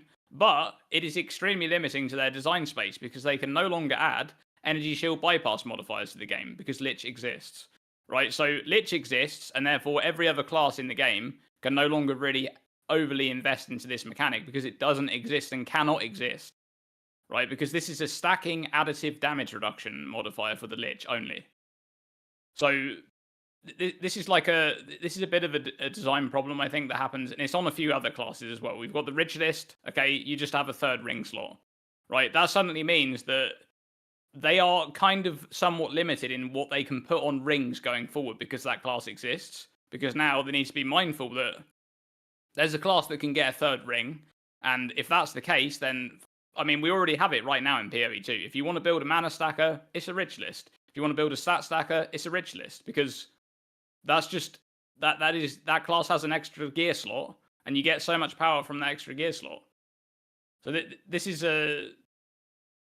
not an isolated problem. I think it's actually quite a broad problem, but that is something that I'd like to see them address over time. I don't want to see too much of that on classes, because it really does limit them, and also it makes it so that every build on one particular class is very, very similar in terms of what they're doing, because they kind of have to do it. It's like on the Lich, I'm using the Eternal Life Node. I have to do that because that is my damage reduction for that build. That's my defensive setup, right? And then it's kind of similar on those other classes. So that is something that I think is a little bit of an issue that's going on right now in PoE 2. I think that's a great point. And I mean, we've elaborated quite a bit on Lolcohol's worst part of the patch, but we need to linger on it because I need your worst part of the patch, Sirgog and Dreamcore. So we talked about the best stuff. We've talked a lot about this gear problem or this power progression issue early game. What do you think the worst part of the patch is? Yeah, go on, you go first. Oh, okay. I think I'm going to go very similarly. I'm going to say that it's forced mods on items and the way that unique items have been crushed under the weight of the additional power of crafting. Like, there are some really cool unique items in PoE 2, and you're just never going to see any of them equipped, almost. There are exceptions, but most of them are just not equip worthy because there are 3 slots. You cannot use an item that don't have the appropriate stat in. You must get plus gem levels on your amulet, you must get plus gem levels on your weapon, and you must get movement speed on your boots. If an item doesn't have a decent tier of those mods, then it's not loot. Yeah. PoE 1 has this problem as well with boots, but it's just not the same. Be right back. I'm getting a drink. All good. I've used so few unique items in Path of Exile 2 so far. I used Hoa in 0.1 along with Ingenuity, and then in 0.2, Tangle Tongue. Aside from that, man, my builds have just been exclusively rares. Like my my Hollow Palm Monk, all rares. I don't know if there's a single unique that might fit well except for Thunderfist, but even Thunderfist, I don't get my plus melee skills on my gloves. So, why would I equip that? I feel like there's a missing spot in PoE 2 for those like mid-level uniques, like mid-tier gear uniques. Like in the early game, there are a few uniques that you can kind of put on, and they often get replaced quite quickly. And then you have some very strong ones for the late game for a complete build, right? Like this is something that the build relies on. Like I just touched on the Last Lament, right, which is a build in and of itself. But in the mid game, there's a lack of like unique items that are actually quite good that you feel like you want to put on like at the start of maps or something like that. That is something, or even towards the end of the campaign. I think of things like Cloak of Flame in PoE 1, right? That sort of stuff. Like, I mean, Cloak of Flame is there in PoE 2, but I don't know. It does feel like there's a lack of that in PoE 2, like a lack of good uniques for each kind of part of player progression. Yeah, agreed. All right, Dream, what was your worst aspect of it? I think for me, it is like the whole balance of the game right now. It kind of puts me off quite a lot. Just just the feeling of like some builds just melt a boss in 2 seconds. Other builds are like really struggling like crazy. Like even if you have a fairly similar gear level, like there's a huge difference there at the moment. And when you reach the end game on those builds, the melting things, like my build was melting everything. I know Lolcohol's build was melting everything as well. It doesn't feel like there's that much challenge. Like even you get to like the pinnacles, like tier 1, 2, 3 pinnacles, those things just die instantly, like with good gear. So I feel like they need to do, and obviously balance in terms of skill balance and things like that. That is going to be, we're going to have a situation like this in PoE 2 for a while yet. Yeah. So strap in, guys, because this is what it's going to be like for a while, right? Because they're constantly adding new classes and things like that to the game. They're adding new acts with new monsters, and there's new skills coming in and whatever. It's going to be imbalanced for a while. But I'm more talking about like the core balance of like player power versus monsters. That's kind of what I'm getting to there. What I feel like is that bosses are one of the more interesting things in the PoE 2 right now. But or at least they should be, and they're not. Right? That's how I feel like. I don't feel very excited to do a boss fight because the boss just instantly dies before doing any mechanics. Or it's like a complete slog if you don't have the good gear, right? There's like, it feels like there's not really that in between. Like it doesn't really exist. Like obviously it does exist if you have the exact right gear level, you can actually get that experience that they were really driving for there. But most of the time it's like you're playing a good build, bosses just instantly die, and especially like grenades are just insane. Yeah. Grenades need to be nerfed. They're so strong. Just absolutely melt everything. In 030, I'd totally agree with you on the boss front too. So the game was pretty easy even for me. Playing Hollow Palm, I don't think I had the best gear, but I was melting all the bosses. Basically nothing was a challenge really. 031, I don't know how much you guys played. At least for my character, it turned boss fights into actual encounters. But I'm not doing 20 million DPS or anything like that. I think powerful map bosses, just T15, T16, they had between like 12 and 16 million hit points. And that turned the fights into literally like about a minute and a half, 2-minute encounters. I really enjoyed that balance. It was that ping-ponging of, okay, you're zooming through a map, kind of blowing up Abyss, blowing up all these packs, and now that every map has a boss, at the end, it's an actual combat experience, which I actually kind of liked.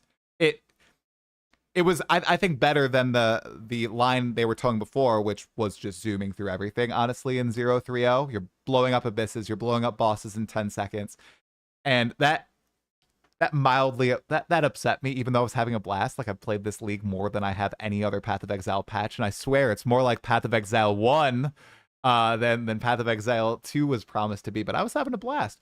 So I feel like they've kind of addressed that, but probably not for your build though, dude, because I saw you were destroying everything. If you're like Lolcohol's build, or like you said, a top meta build, and you're doing millions of damage a second, you're never gonna see those boss mechanics.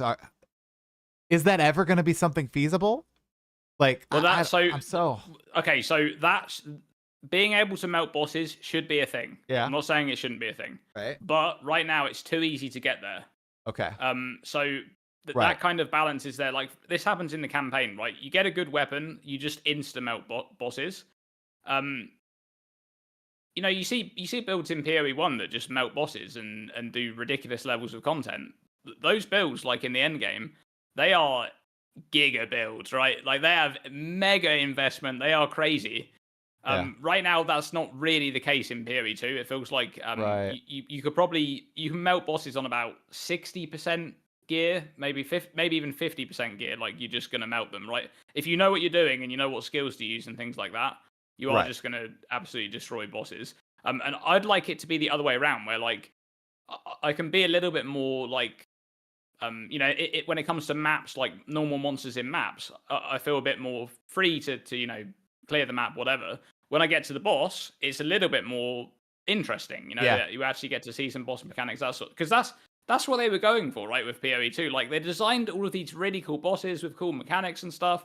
Then they just instantly fall over before they do anything. So that kind of it defeats the object. That's how I felt with Act 4 bosses. I was very powerful in Act 4, and even though the designs were awesome, man, they fell over so fast, and I didn't get to see anything except for those two bosses in the city area. Oh, the Arastas. I actually got to do those mechanics, and I was like, oh my gosh, this is so cool. I wonder what the other bosses did. I got to find out in the end game in this new patch, but yeah, I totally agree with you there, Dreamcore. On point. Yeah. I mean, maybe that's what they're going for with the 0.3.1 changes, where they have powerful map bosses and then normal map bosses, right? They want the normal map bosses to be more relaxed. Like, you get to the boss, you might kill it quite quickly, but it's still like a goal on the map to actually do that, to complete the map. Yes. But then you get to powerful map bosses, and they're more of a challenge, more interesting. You actually do get to see mechanics. That's probably what they're going for. But great distinction, because you're right. I think T15 regular map bosses, I think it was like 3 million hit points, and it was still like 20 for me, like 20 seconds. So for you, it would probably be instant, right? Powerful map bosses definitely had a big difference there. I also wanted to touch on too, at the beginning of the pod, I think a lot of you said once 031 came out, endgame just felt weird or off or I'm kind of curious, why do you think that is? Because I've seen that sentiment actually a lot, especially in the comments of my latest video. A lot of people were talking about, once 031 came out, like the end game, something was funky with it. People are pointing to like loot felt different.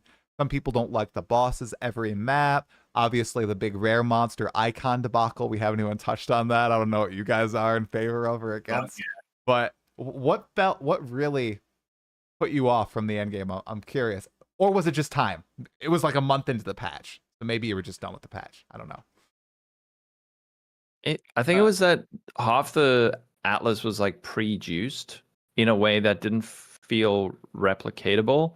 So you would run maps with like legacy juice, at least for me, where it's like, oh, this map was like really cool, but like once it's done, I can't do it again. So even if I get something good, I don't know. It's almost weirdly felt like kind of like almost cheating in a weird way.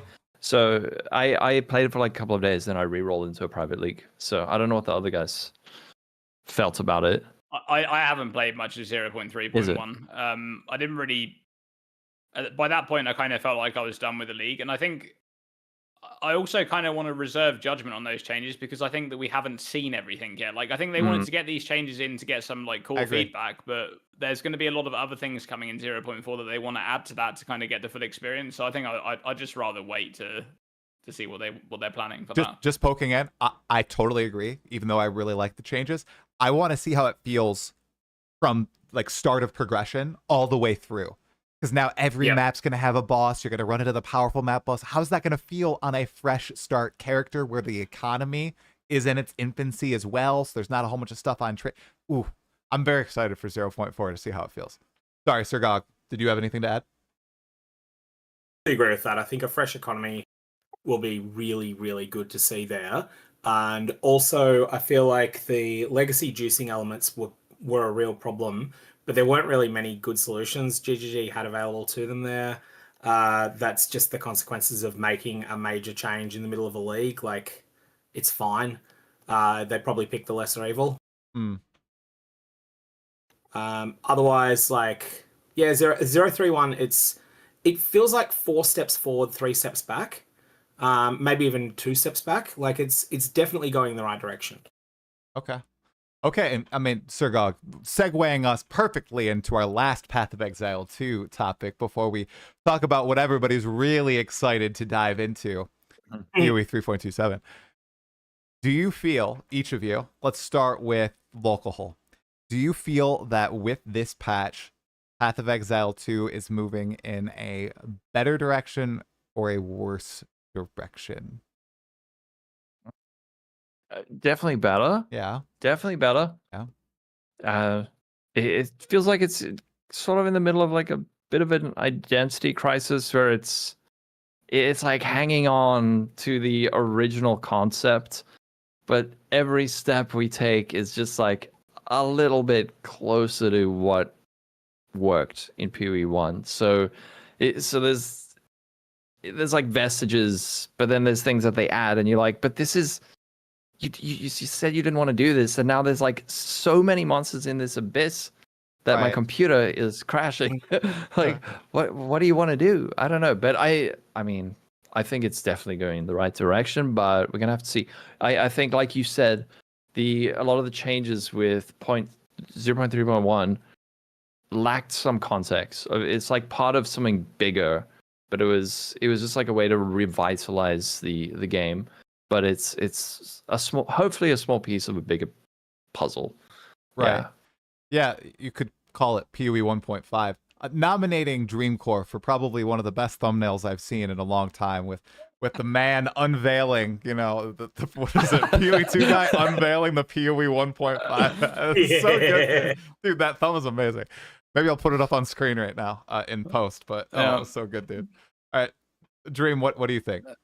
So the game's definitely going in the right direction for me personally because I enjoyed it way more than 0.2, so that's just a big win. I agree with Lolcohol though because it's definitely a identity crisis going on right now. It feels like especially the 0.3.1 video, right? I watched that video where Jonathan talks about towers being removed, and that video felt like for the entire 4 minutes, all that Jonathan was saying is, what we did in PoE 1 was better, so we're changing it to that.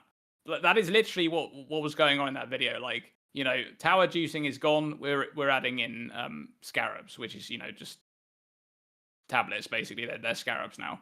We had the same thing with like map modifiers in a previous patch where Mark was talking about on the stream how they tried something new in PoE 2 with the whole downsides on one affix and upsides on the other. Didn't work, so we're just reverting it to the PoE 1 system, Same with Map bosses going into every map. All of these things are things that I feel like they tried to do something different and it didn't really work.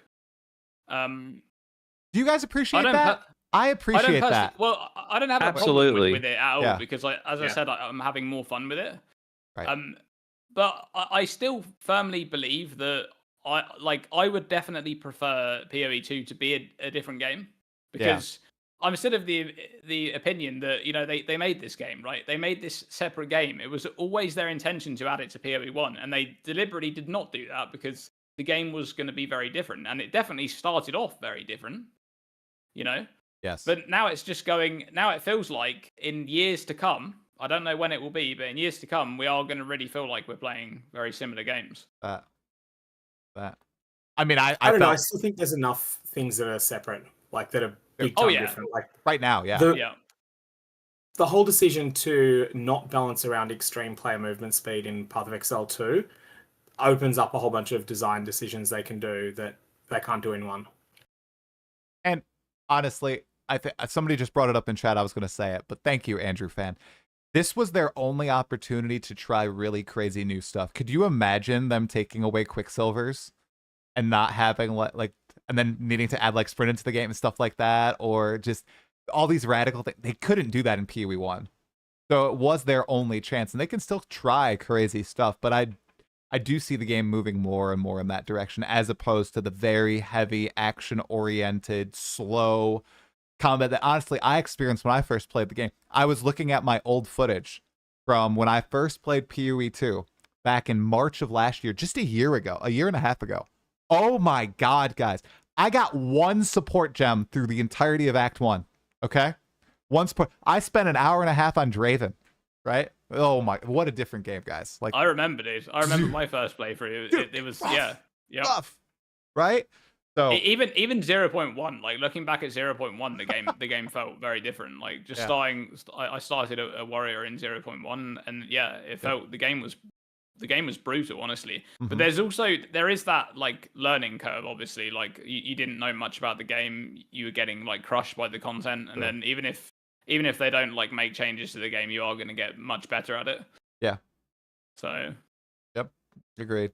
All right, Sirgog, close us out. Yay or nay, better direction for the game? I like most of the decisions that are being made at the moment to just try things. Sometimes I think they can sometimes jump a bit too far too fast, and I wouldn't mind some of the I think in some cases if they'd gone halfway on some of the changes, that may have been better, and if it wasn't, they could then go the full way later. And sort of the equivalent of when you got to nerf something, sometimes it's appropriate just to nerf it 80% first try. But sometimes it's better to go, all right, we're going to nerf it 30%, see if it's still hegemonic. If it's not, then we'll leave it at 30%. Maybe even we'll pull it back to 25. And the same sort of thing with changes here. So yeah, that's my thoughts there. Okay. All right. I'm like a hypocrite. I'm kind of like Dreamcore, wherein I would prefer the two to be pretty distinct, especially because now I'm really feeling that Path of Exile 1 itch. But I played this league so much. I must have enjoyed. I loved it. It was so much fun. I kind of got that Path of Exile 1 feel with the Lolcohol monk blowing up screens of abyss monsters. Got some of those boss fights going on. You had the crafting crave with the chase of the desecration mods. I really enjoyed myself and what they did with this patch, and I'm looking forward to 0.4. I also realized I totally skipped over literally me inputting any answers to anything we talked about. I was gonna say, what? It was fine. I can what did you hate the most? Okay. Dude, yeah, you can go. Best, in my opinion, guys, I'm surprised we didn't even talk about it. It's sprinting. I actually like sprinting a lot more than Quicksilver flasks and everything. I feel right now. It just having that extra input and being able to be strategic about it. And now I know how to weave through everything. I know when I can use sprint, when I can't use sprint during boss fights, and it's always available to me. I just love the way it's implemented now. I thought it was clunky on day one. I'm now a sprint master. It's super fun. Love sprint. The worst thing, I mean, none of you took the cop-out answer. Oh my God, it's the performance of the game. It's so bad, and it's mixed with the visual clarity. Yes, guys, I'm still crashing. I tried everything. I played on 2K. I played on, 1920 1080p. I tried Vulkan. I cleared my cache, shaders, everything. Still crashing to this day. Never crashed before 0.3. FPS tanks when I hit a bit, and I say tank. It goes from 120 to like 60, and that's unacceptable on my rig, okay? I feel so privileged right now. But matched with that, it's just the visual clarity. So it's like performance / visual clarity for me. Because I played Hollow Palm, right?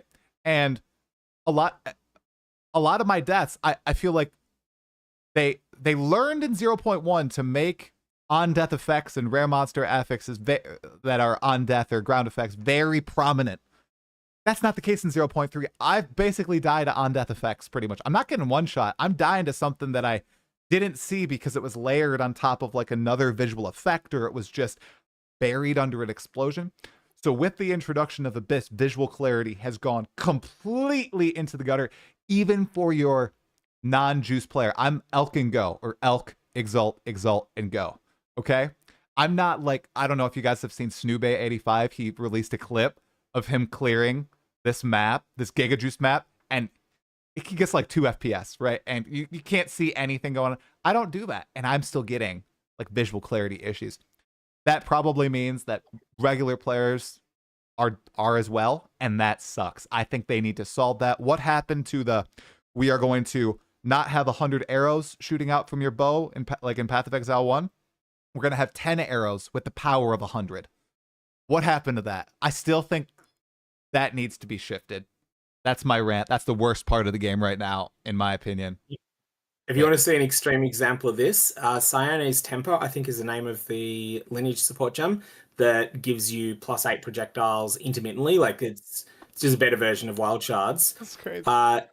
Use that in conjunction with a Fireball into an Abyss when it's active, and with Mana Tempest on, and just watch the absolute meltdown as you ignite things. Oh no! And you end up with 75 monsters. Yeah, the igniting is a big problem. Like ignited ground, ignited monsters. I don't know what's going on there, but they need to fix that. But nobody plays fire skills because like visual clarity in this game is just completely in the gutter. Like I don't know what they did, but it's bad.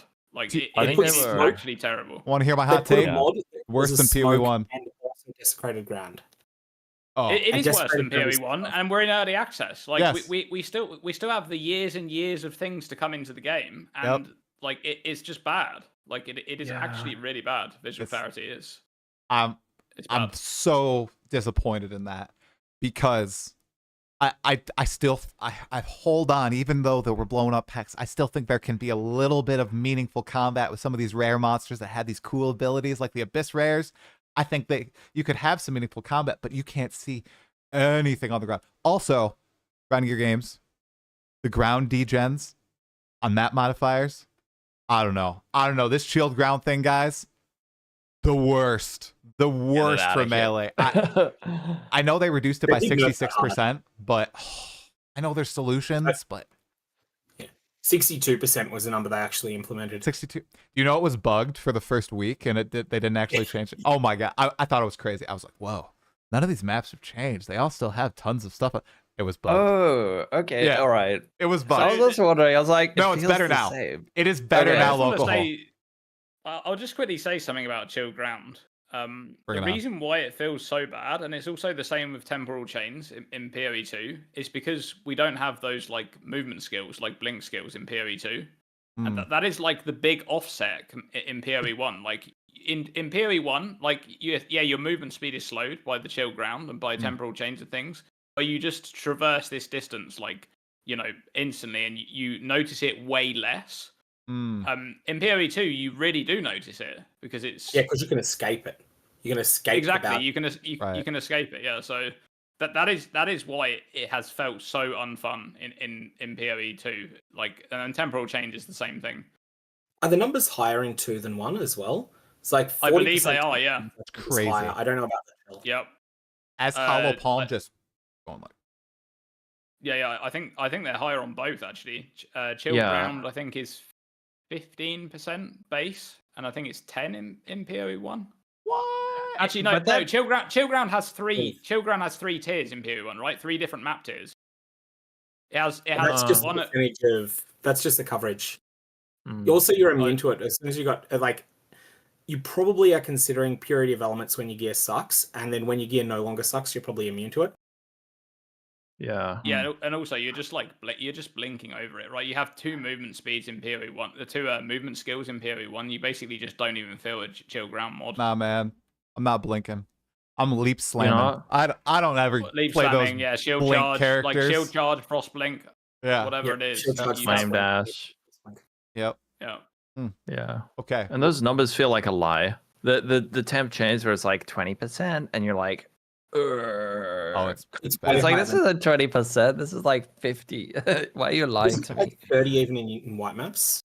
The base is 30%, but then you can scale it down to like with reduced slow debuffs. But it's still, even if you get to like 10%, it feels like you're slowed by 50%.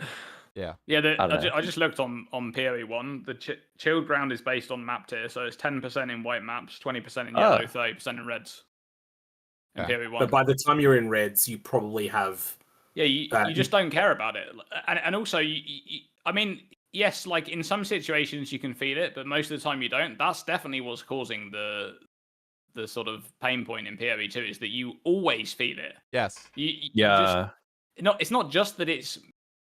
I mean, in Puri 2 it did feel like there was too much of it on the map. Like you could see barely any of the actual ground, right? It was just all chilled ground. There's like small. And you have the tight of normal map, and you have the tight corridors too. Like a lot of the PoE 2 maps, you have just those twisting corridors that you have to walk down. It's like the tier 17 maps in PoE 1, if I remember correctly. A lot of those are pretty tight corridors and everything. Like Fortress, and a lot of that in PoE 2 with the shield ground. Oh, like the only ground degen that I remember being pervasive in PoE 1, 6 years of playing, skipped last league, was the Searing Exarch altar.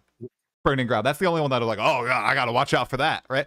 But any other ground, I didn't even care. I never cared. Desolation of the Awakener in 17s. That's Awakener's bad.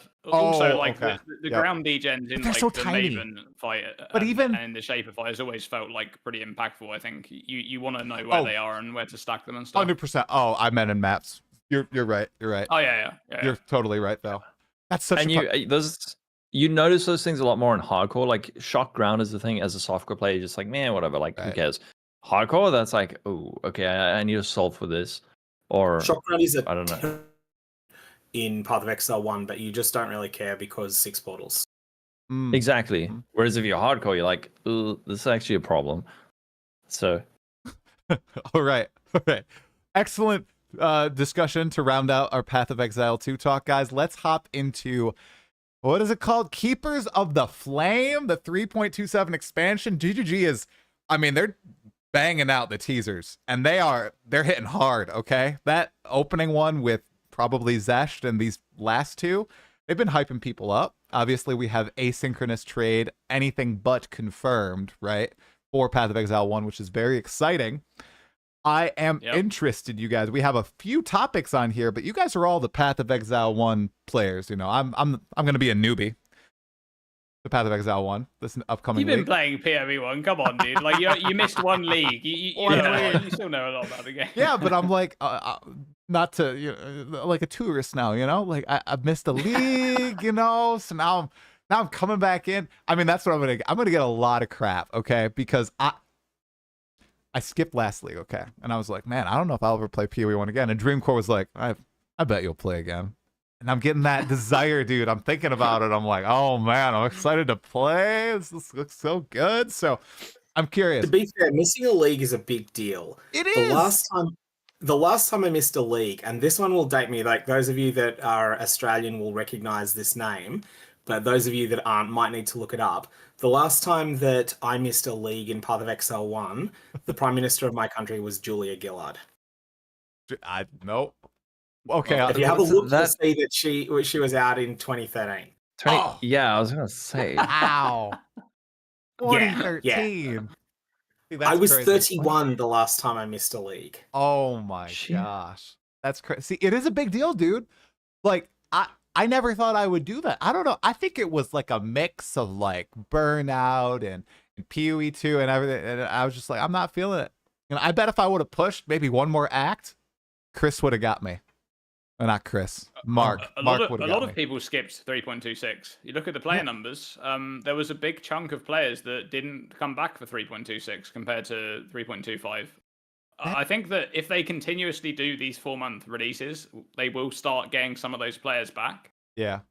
Because I think that 11-month break did break a lot of trust with some players. You know, they were there, they were hooked in the cycle, and then suddenly like there's nothing. Well, I'm just going to go and do something else, right? I'm not going to come back. So Async is going to do a huge deal for that as well. Yes. Like there'll be a lot of lapsed players that are like, oh, okay, finally, I don't need to deal with, depending upon how far in the game they were, I either don't need to deal with bad faith listers or I don't need to deal with TFT anymore or whatever.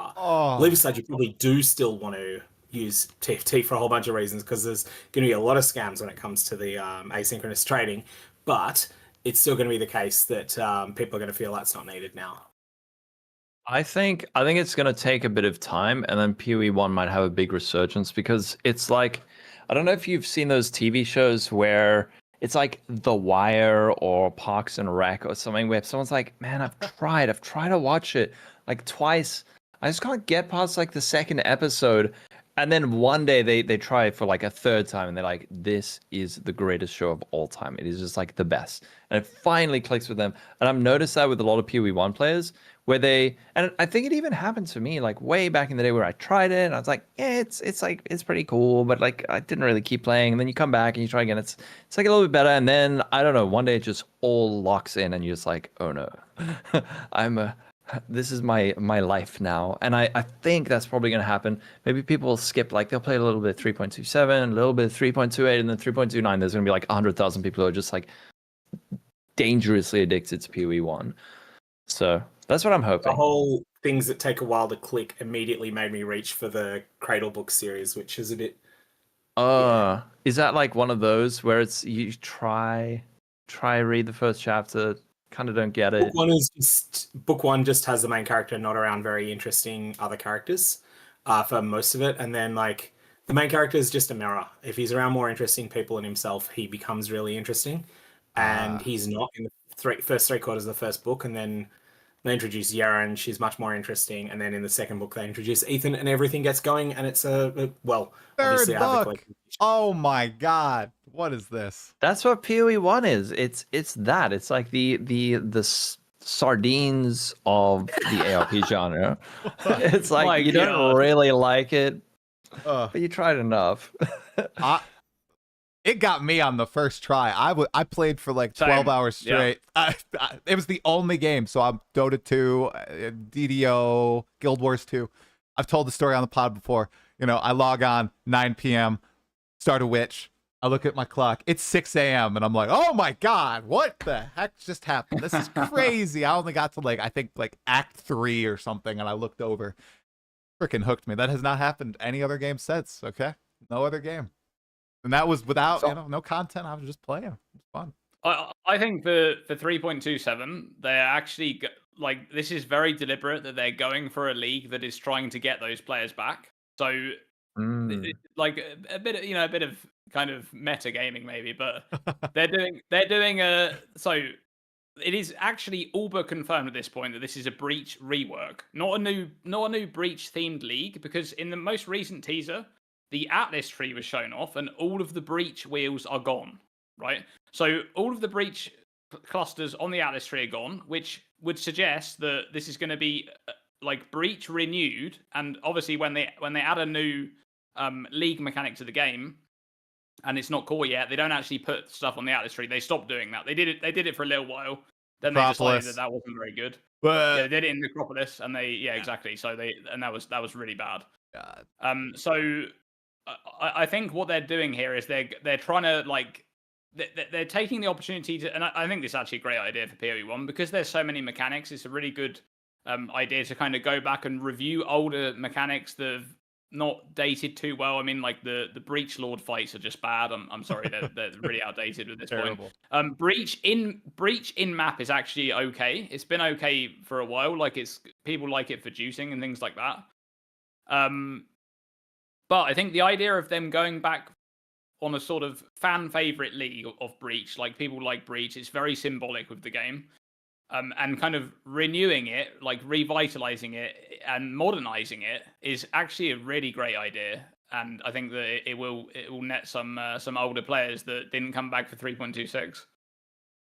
Yeah, Dude. and it also looks very PoE 2y. Do you see that logo? It looks very like crisp. Oh yeah, and PoE Logo 2. is awesome. The hands good. making it So up good. is so creepy. Yeah. I think they're gonna port like a whole bunch of the PoE 2 breach monsters into That's PoE what I think 1. they're gonna That's do, totally yeah. gonna. Oh, but you just talking about the bosses for Breach and the chance that they revamp them. I just got like, when you have that, you're at the top of a roller coaster and you go down like that first hill and your stomach like drop. I just had that moment thinking about doing a Crucible. I haven't done a Maven's Crucible in like over a year. I love Maven's Crucibles. They're so cool. Can you imagine like a brand new Maven's Crucible with the 4 new Breach bosses? If we get 4 new Breach, like that'll be sick. Oh, That'll be yeah, so True. sick. Like actual That one bosses. was hard already. It's the Yeah, hardest. it- It's the hardest one, in my opinion. But yeah, it can be. Yeah, It's no. at least comparable to the feared. Elder Ash, Slayers that guy. sometimes depends on your build, but sometimes Elder Slayers is worse. Sometimes hidden, sometimes feared. I always had so much trouble with the hidden.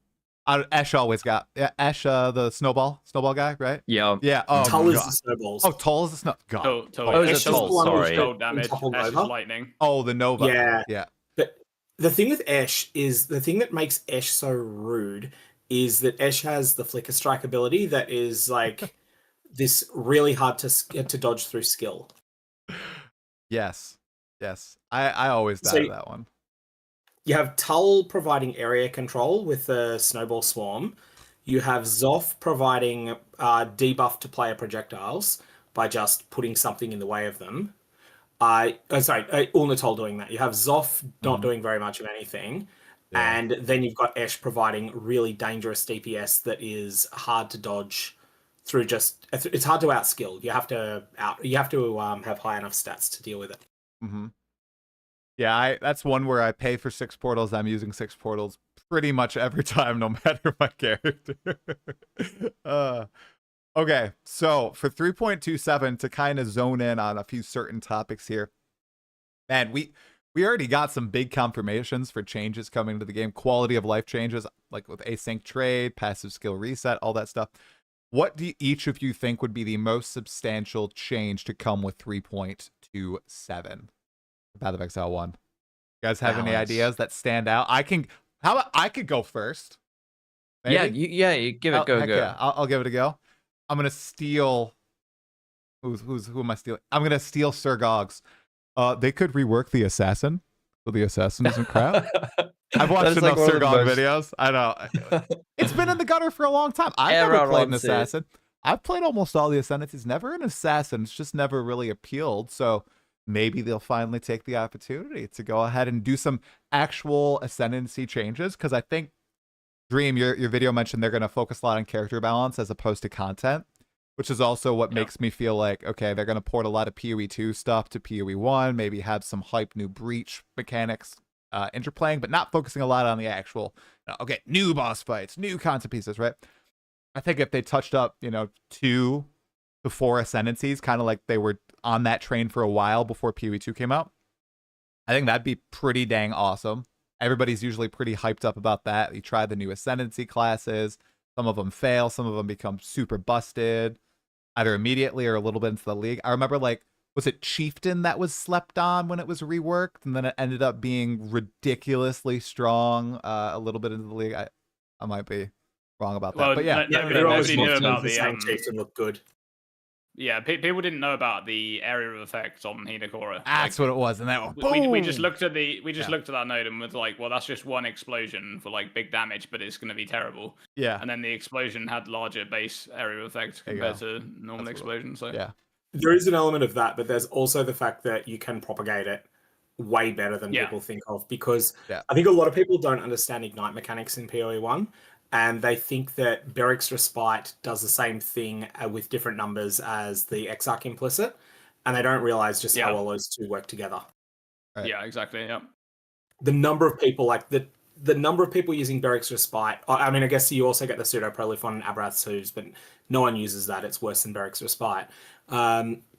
the number of people using Beric's Respite is way too low. It should be much higher. Yeah, it's such a great item. I mean, Ignite in general, like I've been playing RF on League Star for so long now. I can't actually remember. Like I just play on League Star most leagues because it just feels amazing. And like the moment when you actually get like Ignite Pro, because Chieftain is like you know, that there's like these particular stages in the campaign where like you just feel amazing, right? The first lab, you just don't care about resistances anymore. Then you get like the explode node, and that feels amazing. But then like after the explode node is also getting like the ignite proliferation to make the explode node actually feel good. Because it's like at one point it's exploding, packs, and then you have like monsters running in, but they're sort of stragglers. Then you're waiting for RF to clear it up, but it's that ignite prolif which is doing all the work. Yep. And the interaction between prolif and pseudo prolif, where you can get, you can just be a wave of death that is like, sort of propagating 15 meters ahead of you. Yeah. That in like really juiced maps is just incredible. I remember watching your Tota videos, Dreamcore, and seeing the chieftain like destroy your PC. I remember like it was.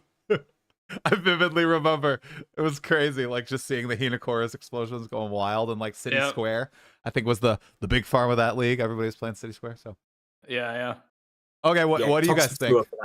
Oh, Toxic Sewer, yeah. Also, that might be my favorite PoE1 map, Toxic Sewer. Oh, so fun. I On the love right Toxic build. Sewer. Yeah. So good. Yeah. I think Dream's video, I hope comes true, because the ramifications of a massive balance pass are just so extensive. It's not just new skills that are exciting.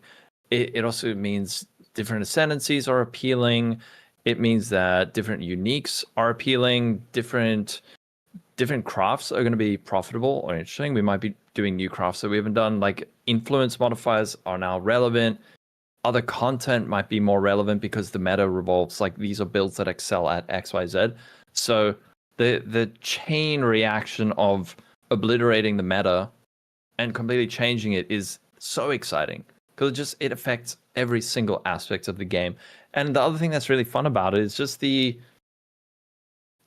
chaos of people not really knowing what's the best and what's the worst, and going into the league and like omega lulling because someone's like 2.3% inefficient because the game is sort of like ultra solved.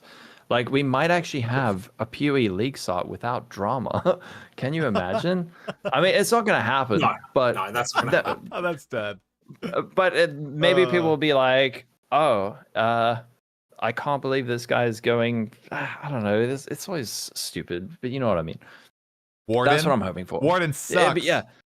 It's like, what? Terrible. Playing Warden, so bad. Bows and arrows, so bad. Like, okay, I got fed a Snoobe clip last night. Did you guys know he got 2 mirrors of Calandra in one map? Oh my god! And he called it. He called the second mirror. one. He's like, "Oh wow, just got a mirror. I bet I'm gonna get a second." And it just dings right in front of him. the MF Messiah confirmed. Yeah, literally Messiah. Oh god. Yeah, that's going back to the question there. I agree with Lolcohol, because with PoE1, unlike PoE2, it doesn't feel like the game is like missing a lot of things per se, right? The game's like whole. It has all these things in place. You got to remember that PoE1 is like, especially now with how they're developing it, they're targeting that player base that is already there rather than like new players. So a big balance patch is actually just one of the most impactful things, like hands down, because most of the people that play PoE1 are loving that aspect of the game. They've been playing the game for years and years. They love the whole like build craft and all the possibilities and things like that. Like, I'm one of them, I wouldn't be playing this game if that didn't exist. And in the time since patch 317 going onwards, there was a lot of leagues where they just didn't do any balance or almost no balance. Like, I remember like the balance section of patch notes would be like 4 bullet points or something like that.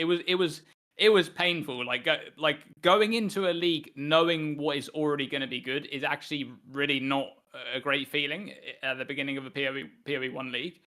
So I would love to see just a massive shake-up of balance. Like, give me a giant list of patch notes. I don't know what the hell's going on, right? I just want to go into the league. Like, I want to have that exciting week before a league launch where you can go into someone's stream and they're just like theory crafting some absolutely random build. You go into the next person's stream and they're thinking about something entirely different, right? And then someone else is trying to work out how this thing would interact with that, and there's so much like anticipation for like the league launch and what's going to be good, and we've missed that a little bit in some of the more recent leagues. So yeah, I really want a big overhaul, and I think that would be the biggest thing for the general player base of PoE1. I agree, but I do want to say one thing. I am not doing anything remotely experimental in a world with asynchronous trade, because in a world with asynchronous trade, he who gets to tier 17s and 16.5s on day 2 is going to be monumentally more advantaged than they are right now.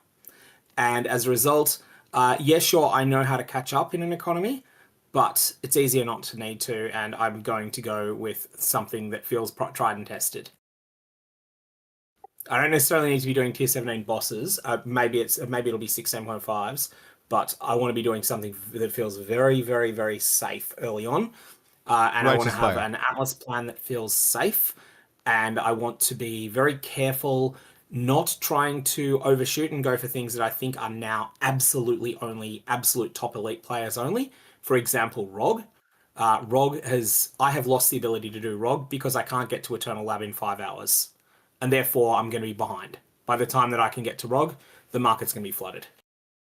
If you're slower than me, then, which I think many people will be, then you're even further behind.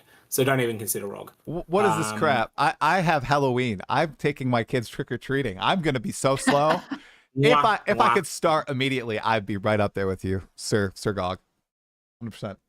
Yeah, I think there's going to be this thing where being first is going to have a bigger advantage than it's had before asynchronous trade. And that's going to be a real shock to the system for people. Okay, you sent a message yesterday saying that asynchronous trade will give people the ability to bully casual players even more so out of the economy than before. Could you give me a rundown? Okay, so I'll give you my perspective as some. Okay, I'm not a casual, okay, but I think I have a casual mentality, okay? I don't, like, I elk and go, I just chill with the trade site. I list items, right? And I usually sell quite a bit of stuff and make currency and everything, but I'm not, like, playing the trade game. Did you mean people playing the trade game will be bullied out of it? Or do you just mean, like, casual players are going to have a very tough time in PoE1 now with asynchronous trade being added, selling items, crafting items, all that? What did you mean by that, Gog? Okay, so when I'm talking about a casual player here, I'm talking about people who, if they would get their 4th Void Stone later in the first week, right? That's the tier of player I'm referring to here. That's me. Go for it. So you're not getting it day 1, you're not getting it day 2, but you would get it in the first week.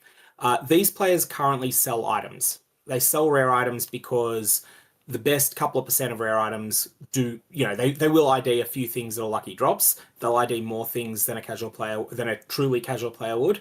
And so they're going to find a few really lucky drops. They're then going to turn around and sell them. That's going to give them an injection of currency that's going to jump them forward in the economy. Right. What is going to happen now is that those people are going to be buried under the weight of the people who got to ROG at T plus 10 hours, the people who are sending off substantial King's March shipments at T plus 13 hours, and are starting to flood the market. Those people who get to Eternal Lab on day 2 and Void Stones on day 5, those people are going to be so far behind that they're not going to be selling things. At the same time, they're also going to find things cheaper to buy, because nowadays things that wouldn't get sold, like let's say that Cold Iron Point is reasonably good this league. Let's say one streamer suggests using it, and it's a 15C unique, which is plausible. Like that's the power level of the item. It can easily be 15C in the first week. In 326, Fubgun's running a tier 17. 22 Cold Iron Points drop. How many does he loot? 0. It's not on his loot filter. In 327, how many does he loot? He loots 22 of them, and he throws them all into asynchronous trade, because he can do that and just put them in at 15C each, and that's worth his time. He wouldn't portal out for a 15C sale, but he will do it this way. And so Fubgun's going to be able to crush people like me. I'm going to be able to crush the casual player that gets to Void Stones on day 5. in terms of selling power. Now, selling power is not everything. You will loot currency. So I'm not trying to doom and gloom this. I want to just be clear. Yeah. I want to be clear that this is going to have nasty consequences. That's the reason it hasn't happened yet, is because it is going to really mess things up. And especially when it comes to crafting. Crafting is going to be an absolute money pit, as is bossing, unless you know exactly what you're doing. No, it just clicked in my head. Thank you for explaining that. I totally understand. So essentially by the time, I'm actually getting items worthwhile at sale, the better players are going to have mass-produced so many that are better than me, right? That nobody's even going to pick up my... I guess, okay, I got it. Crap! Oh! I have 320, and by the time I get my first one, Fubgun has 320 of them. Oh, freaking Fubgun. Come on, what the hell, man? Oh. Dude, the worst part is that for Europe and South Africa, it's like the league, if I'm lucky, will drop at 9 p.m. Come on. Most of the time it's 10 p.m. And then it's like waiting in the queue a bit, a couple of crashes. Lolcohol. I get to play like an hour and a half, and then it's bedtime. And then I wake up 12 hours into the league. No. And I don't know. How do I do it? Do what I did. Drink energy drinks. Just drink energy drinks. That's what I'm doing now. That's what I'm doing. Stay up all night. How do you think that I'm actually doing stuff now? Like energy drinks. I am sacrificing my health temporarily. He's on drugs. I'm literally lots of caffeine, guys. That's how I've been able to do it. Okay. Try it. Get the healthy ones. Healthy. I just stay up. Dude, I haven't stayed up 24 hours since I was like 18, 19. I feel like I'm taking... I don't know. I feel like I'm tripping the next day. You get a second wind. If I don't sleep enough. Get that second wind, man. Huh? You get a second wind. Aren't you like only 30? 30, almost 35. But sleep. Oh my God! What? The thing is, when I'm 28. What is this? I can't do bad sleep. If my sleep gets messed up, my entire fucking life falls apart. So I'm too old to do double all-nighters anymore, but I can certainly do a single. Double? No, I can't. And I'm 8 years older than you. You weren't even... I know. Yeah. Maybe I'll try it. Maybe I'll give it a shot. If I can... How can I financially incentivize not sleeping? Just do a subathon, man. Right? Subathon. Is that what people do? So you do the whole... what do you call it? Promos for subscriptions. MPX. Yeah. True. No, but I literally... What streamers want is a streamer client that rigs RNG in your favor. No, we don't. Right. What we want is an MTX that will work like that. Yeah, that is so good. That is so helpful. All right. Please. But yeah, I don't know. It's just like a personality thing. Got it. Okay. Now I need to know, Dreamcore. How old are you? I don't actually know. 33. 50. What 33. The heck? I thought you were like my age. What? You're the youth. I'm the young one. Holy crap. Oh my God, that's crazy. Okay. Interesting. Okay, clearly I need to stay up. Okay, there's other people in chat who agree. There's people who are like only 25 and they need their sleep. And then there's people who are like in their 60s and they're like, I can stay up all night. Stay up all night. Stay up all To night. be fair, it was something big with like ultimately, if it's going to have like Oh. a really bad effect on you, you should probably just keep your sleep schedule, right? Like that's a thing. I think it's like if I play a couple of hours, I go to sleep, I wake up fresh, beautiful, and then I play the whole day. I wake up at like 8. I'm on streaming by 9. I stream till like 9 p.m. What's the difference? But now Sirgog has made me scared. He's like, you need to be in maps. You need to be in maps in like 4 hours and selling a ROG. I'm like, oh no. What do you so I assume you're going to be going expedition and everything. Is that the league start strat for the pro gamers? I personally always go for harvest. I like being a humble farmer. Just farming up that yellow juice. Harvest feels so bad early though. It's just I like going early harvest just feels awful. It's just Why? harvest is one of those mechanics where it's like in the late game it can feel really rewarding when you're able to actually properly juice it up. But early on it just feels like I think expedition just feels it's just such a good mechanic early on. You can get currency that you need. You can get potential items that you need. Bases, like there's just a lot of things you get from expedition is like the catch-all mechanic basically in early game. Yeah. See, or Legion if your build is suited to it. Legion. Yeah, Legion's good. Yeah, Legion has like a really good not currency, like a loot split. Like you just get a lot of very useful things from Legion. Geomancer's incubators early. Like yeah, you either sell them as is or you just use them, and especially with async, if you get a premium base off them, you can then either Exarch, Implicit it, then Fractured Fossil it. And if you don't get something that's premium, then you can just either list it as it is, or you can just throw one Ember and one Ichor on it and sell it in that configuration. And a Deafening Essence of Greed always. Yeah. Oh man, getting 6 link. Oh, gotta do gem socketing again. Oh my gosh. Ooh, that's gonna be fun. Okay. Wow, I just realized. Get back in that mindset. It's gonna be good. Okay. Six link if you know what you're doing. I'm going to do a guide for Mobalytics on this when we get the PoE1 stuff up, but there's a bunch of things that are really accessible. Yeah. It's just that they're not that obvious. Like people think, oh, you apply an Orb of Fusing to an item. That's the logical thing to do. Oh, no, never. No. Never. Going back to the Assassin real quick, just very quickly. So I got a video coming out later today with some predictions for the patch. Ooh. And one thing that I think might be really interesting with the Assassin, I thought about this a bit. They might just replace the Assassin. I was thinking they're doing a Breach themed league. What if they replace the Assassin with something similar to the Acolyte of Chayula, like an Acolyte, which is themed around because I mean, Assassin is already in that kind of sphere of like poison, chaos kind of thing. They wouldn't really be changing it all too much if they were doing something, something kind of Chayula, chaos themed. It could just be called the Acolyte in PoE1, right? It doesn't need to be called the Acolyte of Chayula because obviously they have. Although it does seem like with this patch coming in that they're kind of progressing the Breach story in a way, maybe. And it might be that they might even retcon some of the stuff that they already had in the game. So yeah, I don't know. Like maybe from this point onwards, like Chayula will be seen as like an ally. That'd be interesting. I don't know. Maybe that's who's talking. Isn't Chayula a girl? Am I wrong about that? Like it's like a female. I also think it's a girl, but just because it's pink. Three of the Breachers are girls. Tul, Esh, and Ulnatal are all females. Oh, Ulnatal female. Ulnatal female. I thought Chayula was just ungendered. Oh, I thought maybe Chayula was. I thought Chayula was doing the narration because I don't recognize that voice. I'm thinking it's one of the Breach Lords. If it's a Breach theme thing. I thought Chayula and Zoth were both male, and the other three are female. Well, dang. That once someone gave me some evidence that Chayula was not.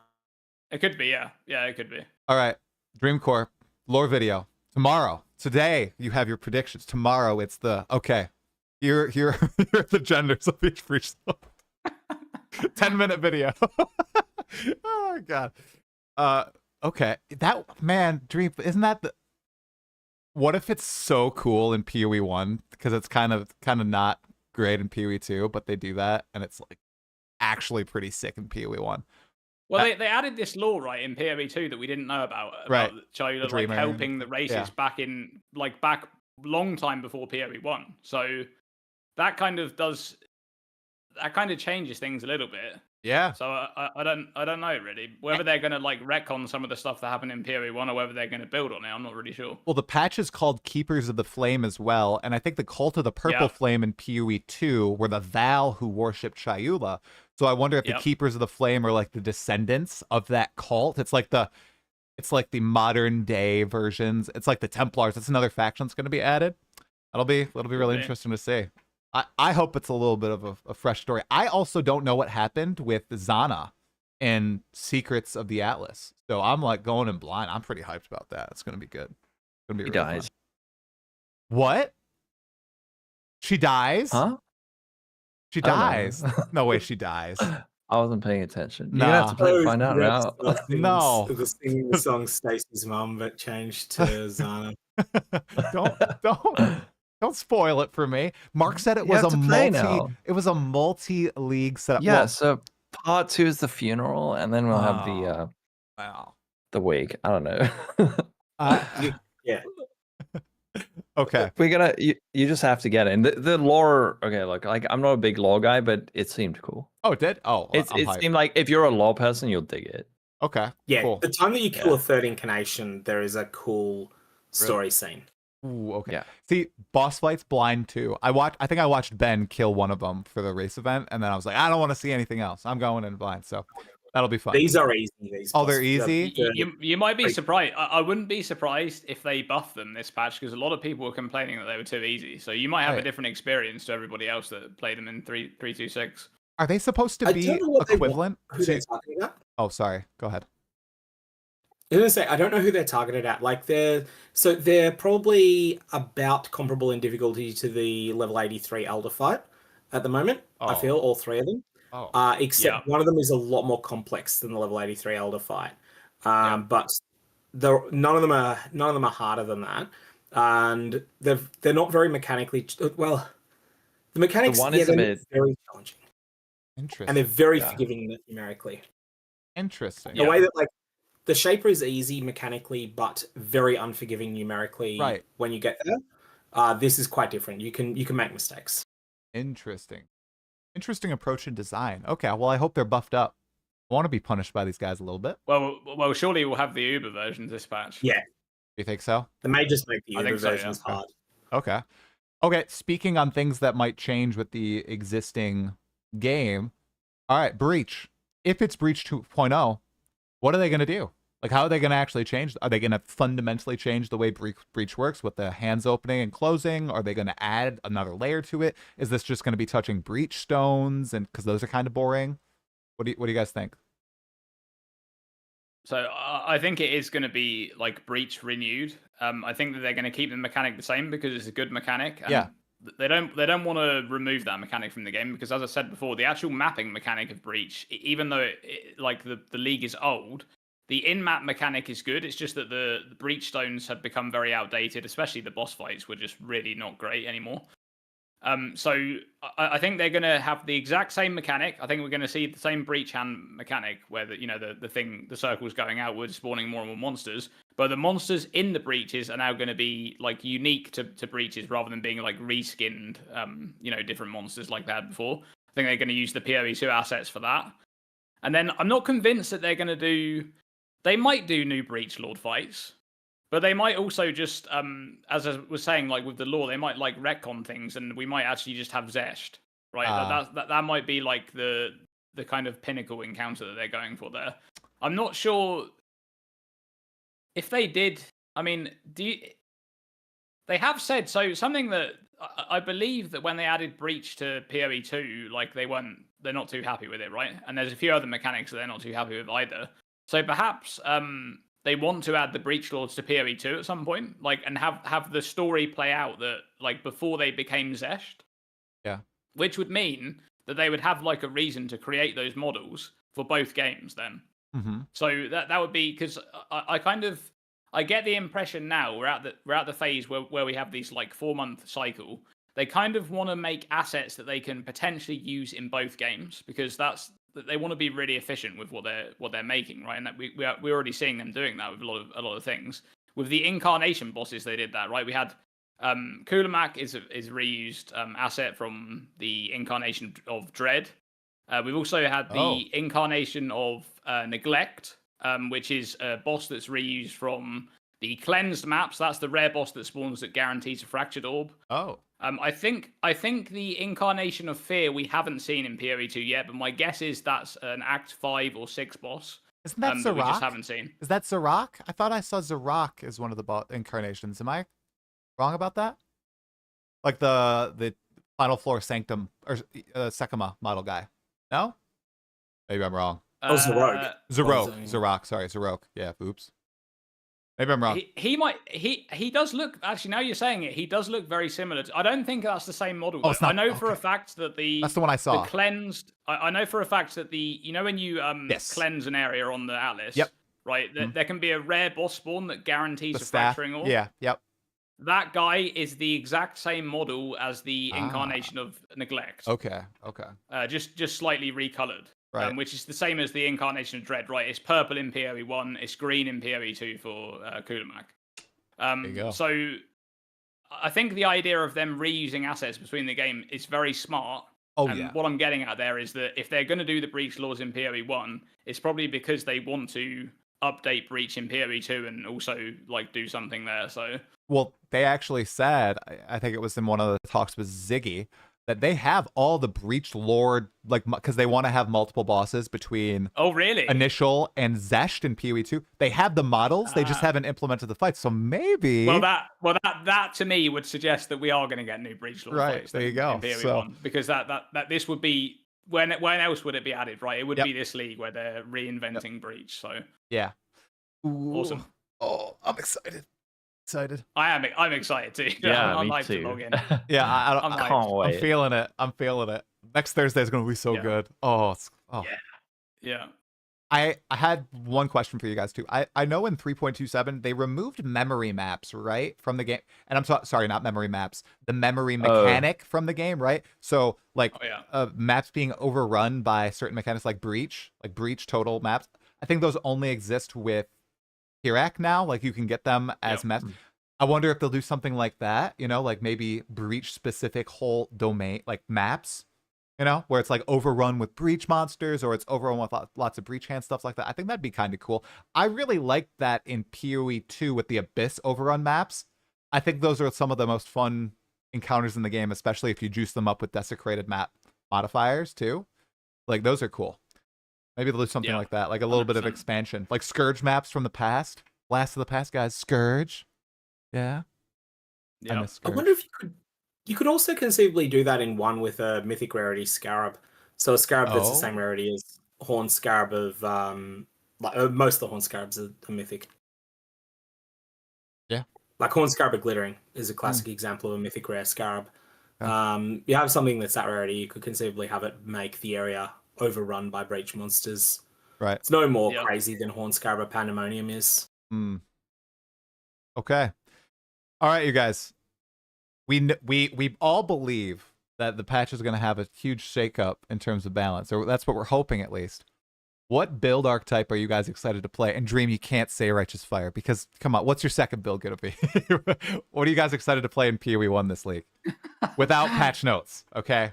I mean, dude, if it's Breach, then I'm actually just playing Righteous. There's just no way, right? Like, RF Chieftain is just amazing in Breach. It's amazing in Legion. Like, I love playing Legion almost every league. So if Breach is going to be in every map, and then I can spec into Legion, like, right off the bat, that is just going to be amazing. Oh my god, that is so good.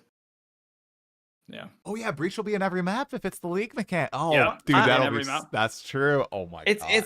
There's no way they just do like Breach, man. It's got to be something crazy. GGG, the one thing they do better than anything is surprise everyone, and something comes out of left field, and you're like, what? Like, do you think they every would time remove Breach though, like from the game? Well, I mean, it's not on the Atlas tree. What if they combine? What if they like do like the hand, but maybe you also like enter a subdomain, like the Wildwood or something, the Viridian Wildwood? You know, I don't know. Maybe it could be something like that. The fact that it's not on the Atlas tree indicates that is it getting replaced with something? I think it's replaced. Yeah, it's getting replaced. And the thing is, if it's replaced, then they don't want to mess it up, because if they mess it up, people will be saying, "Well, you just removed this good mechanic and replaced it with something garbage," right? So that's why I kind of get the impression that it's actually going to be like a renewed version of Breach, like modernized but the same mechanic.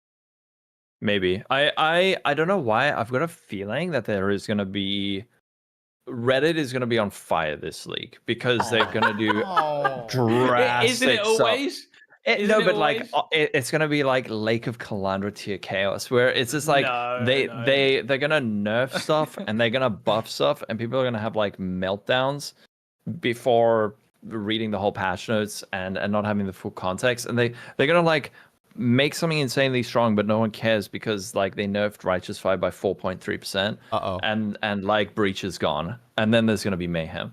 But a week into league, everyone's gonna be like, "Oh, this is the best league ever." That's my prediction. Angry Reddit posts make for excellent like centerpieces on thumbnails of videos. I find that people really love YouTube people love seeing Reddit people mad. I don't know. Yeah. Oh my god. Yeah. I think Where's the Loot is going to be all over Reddit. And the loot is still going to be there. It's just that your loot filter is going to be hiding it because asynchronous trade has made it worthless. I think there's going to be a lot of that. People are going to be like, oh, I got an Aegis Aurora and it's 4C. What's going on? And the answer is asynchronous trade is what's going on. And this is the bad that comes with the good of async trade, and also the good of just being able to trade into an Aegis for 4C if you want. So I think Reddit is going to be on fire in a way that we haven't seen since Lake of Calandra. I'm also going to be really boring and answer your question. I'm going to say I want to play something that spreads ignites using Beric's Respite and Glove Implicit. And it will probably be Chieftain Righteous Fire. Oh my god. Lolcohol save us. Depending on how Elementalist Ignite, if your straight survives, I may do that again. Okay. I want the patch to be so drastic that 30% of the play base is playing Winter Orb, just because it looks cool. But it's gonna be like Chaos dot Ignite Proliferation Chaos Orb. I mean Winter Orb, but it's actually good. Interesting. Okay. It's just gonna be something stupid that no one considers, like Double Strike. Everyone's playing Double Strike. I don't know. That's what I want. Yes, Double Strike. Melee Double Strike Ignite, spreading with Beric's Respite, and but that's actually good. Yes. Go. What about you? Okay. That would be cool if they were good. Me, I have two that I would want to play, and they're both repeat builds, but I'm feeling them from the past, and they're both Berserkers, actually. I think they'd still work on the Berserker Ascendancy. I got to take a look. My two favorite builds that I've ever played in PoE 1 are Rage of Cleave Berserker during Affliction League, but it was busted because of the charms and the way you could regenerate Rage. Oh, it was just crazy. It was awesome. Super fun. And the other, also to do with Rage Vortex Berserker. So right now I'm thinking, okay, Cleave of Rage, probably going to be rough. Rage Vortex, though, that's basically like a more active totem playstyle, and I think it looks way cooler.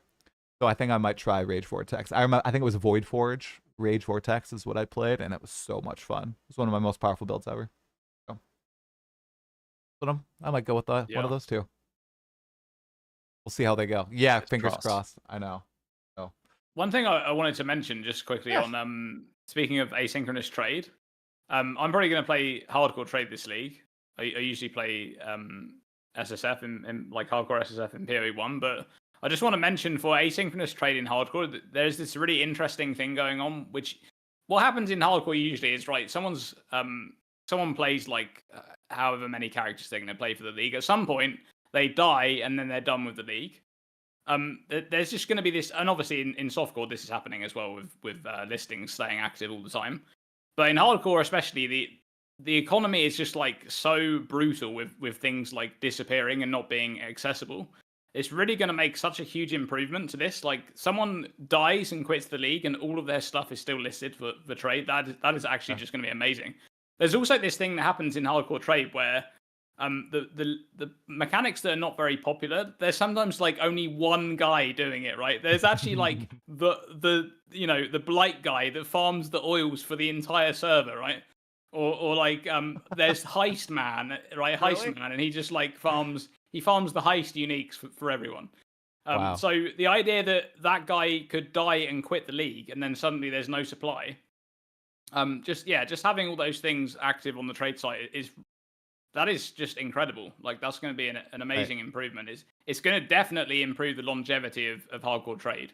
Yeah. So it's improved the longevity of just regular PoE 2 trade as well. I've noticed, like, as just slowly playing still a little bit, it's just so nice to have accessible gear still listed because people are like creeping up their prices and everything. And there aren't people that are on there buying out all the mid-tier gear that is upgrades for myself. So that's been really nice. And to have that happen in PoE 1 as well, it's probably going to be really chill. That's like amazing that someone can jump into a league like halfway through the league and just play the game as if like nothing, they can just progress like normal. Like there's always going to be those options for them to buy those things because they're just always listed. It's great. Yeah, that's going to be awesome. That thing is, I mean, if you're trying to sell stuff, it's going to be terrible. But if you're trying to buy stuff, it's going to be amazing. And that's the big change. This is going to crush the economic power of sellers in favor of buyers, which, depending upon the type of player you are, this could be a good thing or a bad thing. It's going to make it harder to climb, though, from being a 20 Diviner League player to a 500 Diviner League player, because the way that you used to do that was by getting good at selling stuff. Yep. Yeah. So it's probably going to be really beneficial for most players, but like the like upper middle tier players are going to be possibly. Oh yeah, you guys are going to be warring. You're going to be warring with the FUB guns, and oh yeah. No. I don't know what Sirgog was describing. Kind of sounds like me. Like day 2, 3 stones. If you get to the final lab on day 5, then this is all upside. If you get to your 4th void stone on day 5, this is going to be sort of mostly upside, but with some drawbacks. If you do your 10th tier 17 on day 5, then this is going to be quite bad. And if you do your 10th 17 on day 1, then this is going to be a bonanza. It's going to be the best patch ever. I'm more like day 3 on that, maybe. You'll be in between. Yeah. I'm so sorry. And I'm calling out 17. 16.5s count. They're just less than 117 because they're quicker and they're a bit smaller. Yeah, I'm a T17's day 14, day 15 kind of guy, I think. Honestly. I think most people are. There's the pool of people that get there really fast.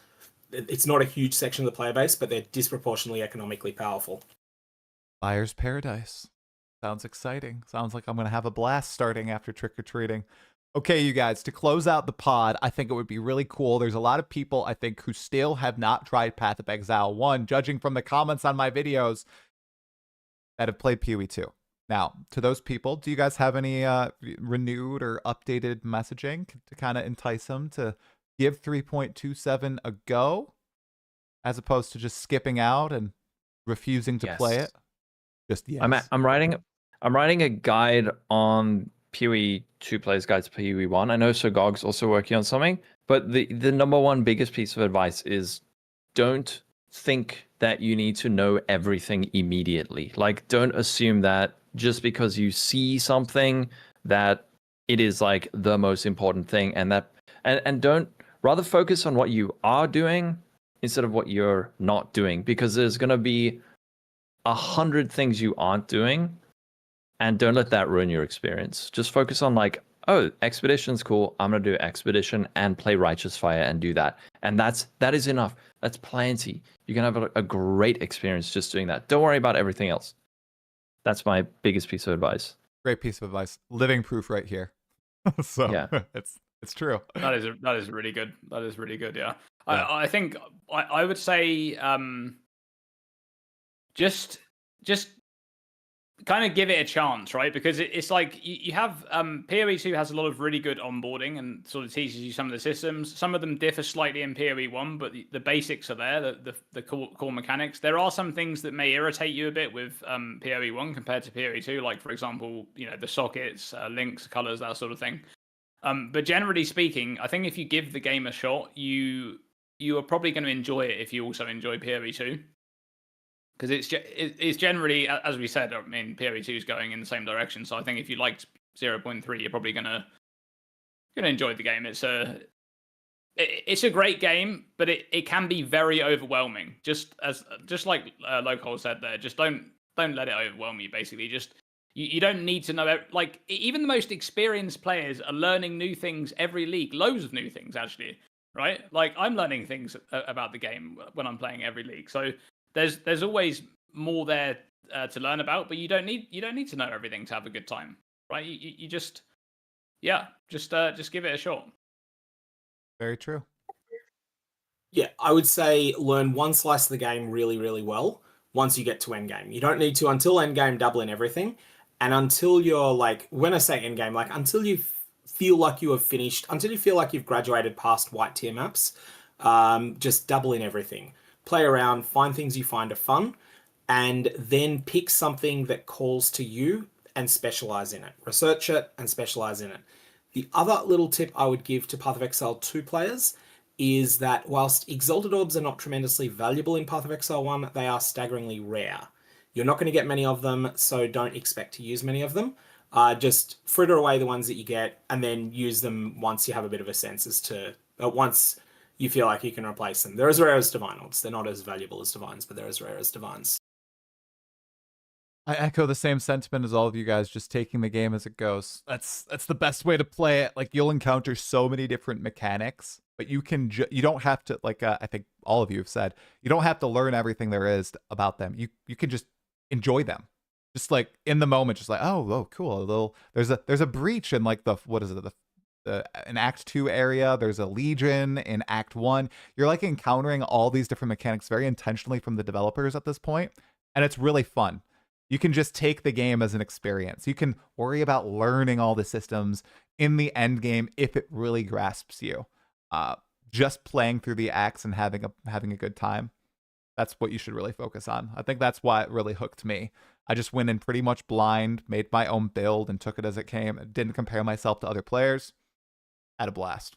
So give it a go. And like Dream said, if you enjoyed this PoE 2 League, you will probably like Path of Exile 1. Just give it a go.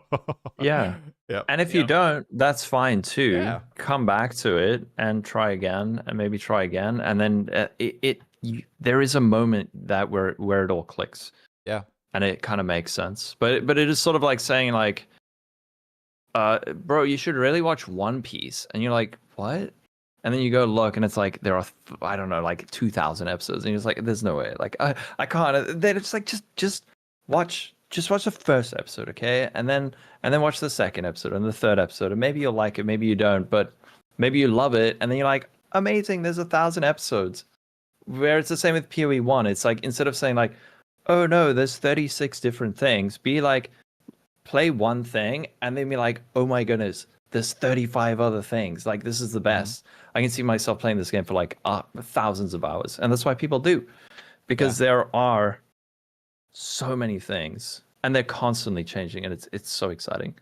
And hey, Grinding Your Games, they seem committed to this 4-month cadence now between leagues for PoE 1 and PoE 2. So does not seem like either game is going to get abandoned. And it's constantly going to be changing. And these are usually pretty major additions or shakeups. So if you don't click with 3.27, like I didn't click with 3.26, you can give it a go in another 4 months, and maybe you'll vibe with that league. Find a build that you really enjoy. I also find that you really need to find a character or like archetype that you enjoy. Like your build obviously is a huge determinative factor whether or not you're going to enjoy a league. I'm talking about like Cleave of Rage and Rage Vortex. I loved those. Those are like my fondest memories with Path of Exile 1. That's why I'm going to give them a go. It's just like why you guys are playing Righteous Fire. God. And a harmony between a character build and an Atlas strategy, that like once you're in endgame is the key thing. So like, for instance, people have mentioned liking Expedition here. If I'm playing Expedition, I'm definitely going to pick something that has explosions and ignite proliferation through them, or something else that just happens to be good at Expedition, like what's the name of that bow skill? Elemental Hit of the Spectrum with the attack mastery for ignore block. I'm going to play one of those two setups if I'm playing Expedition. Yeah, that's a good piece of advice as well. Another good piece of advice is don't be scared to follow a build guide or something like that. And if you do follow a build guide, just play RF and you'll be good. Follow RF, play it. It's guaranteed a good time. But also if you go in blind, go in blind. But I think that there's like a lot of stigma of like, oh, you should go in blind. Like, it might be better to actually say follow a build guide on your first build. I actually think the time to go in blind is now. Like during the dying days of 326. It is really fun. That unguided playthrough is really fun. But do it now, and then when 327 lands, then follow a build guide. But for the moment, just go and make your own mistakes. Have fun. This is something I fight with people on. The purity of going into games blind, I think it's lost on people nowadays. I don't know. I'm writing a script about it right now. Just about not just about Path of Exile 1, Path of Exile 2, but just like all games. Like Hades 2, I just went into and I played it all blind. I had a few of my friends who said like, no, I like looked up like what all the bosses did, like what are the best boons to get, and I'm like, what the really? What are you doing? Like, why are people like this? What has happened? I'm literally doing research. I'm like, what has happened with gamers that they feel the need to be spoon-fed how to play games on new releases? What has happened with our mind? Like, I feel like it's just such a fundamental shift in us being curious about things and losing that. I mean, that's a whole different topic, but tell you where I think that's from. Yeah. It's progression-based games where the start of the game is terribly boring, like World of Warcraft. If you play World of Warcraft and you punch through that first zone and you don't quit the game, I'm talking the human zone, and then you're not going to want to do it again. Okay. I get that. I think there's also the fact that those things actually exist now. Like back in the day, like all of this information didn't exist at your fingertips. You just didn't have like you could have there were written guides that you could get, like actual physical book like guides for games, right? You guys remember those, right? So you could actually buy those and read them if you wanted to. I don't know how popular they were in terms of like the demographic, how many people actually bought those compared to the game being sold. But obviously nowadays it's like you can just get access to this information instantly just by searching for it. So I think that has played like a pretty big role in that as well. But yeah, I think some people have fun when they're winning, and some people have fun when they're kind of like learning and discovering, which involves a lot of failure, where it's learning from your mistakes. But some people they hate that. Like games of Counter-Strike, it's way more obvious in competitive games where you've got those people where personality types just show up immediately, where there's me playing IO with Dagon and like teleporting on dudes and zapping them, and I'm having the best time even if I'm losing. And then there's the guy shouting at you who's like, what are you doing? Yeah, like, we need to win. But why would you ever do that? You idiot. Lolcohol. IO Dagon? What are you doing, It was so good. It was so good. But I was having having fun. IO Dagon. What? He's not even a strength. He's a strength hero, man. What the? That's so good. Oh, come on. Oh. So good. Sounds terrible. It does sound so bad. But how fun does it sound? You just like teleporting on some dude on the other side of the map. Were you tethered to like a Skywrath mage or something? How are you killing this? How are you killing this hero with a Dagon just on IO? I don't know. Were you the kind of person that also like tethered your ally and teleported them into enemy fountain? Friends, okay, not just allies. Dang. Gosh. Man. I checked. I don't know. Last time I played Dota, December 2022. Wow. Damn, I must check myself. I know. Yeah, mine was somewhere around there. It was when it was basically around the time I started playing PoE was when I like completely fell off Dota. I played like over 10. I have over 10,000 hours in Dota on Steam. Wow, you have Damn. 6K here. I thought I was a 10K boy, but I'm only 6,000. I played from like the very beginning. I got a beta key when there was like 2,000 players. And I played Dota 1 like a lot back in the day, back in custom maps for Warcraft. I'm a noob. Started late. Okay, well, does anybody have any closing thoughts on either PoE 2 or Keepers of the Flame? Anything else, you guys? Big smiles. Just log in. Just log in. There you go. It's gonna be great. Just log in. Yeah, guys. Big balance.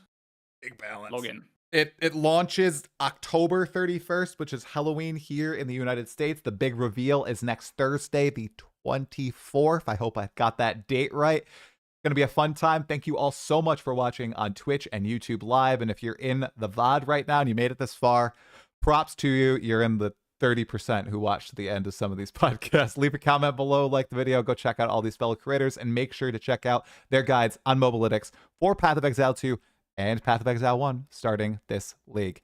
Have a great one. Bye, everybody. Fun wave as I fade to black. All right, thank you guys. That went really well. My internet, I think it cut out for a second because my stream went to 0 for like a second. I've been watching it like frenetically, but it's fine. So hell yeah, let's go.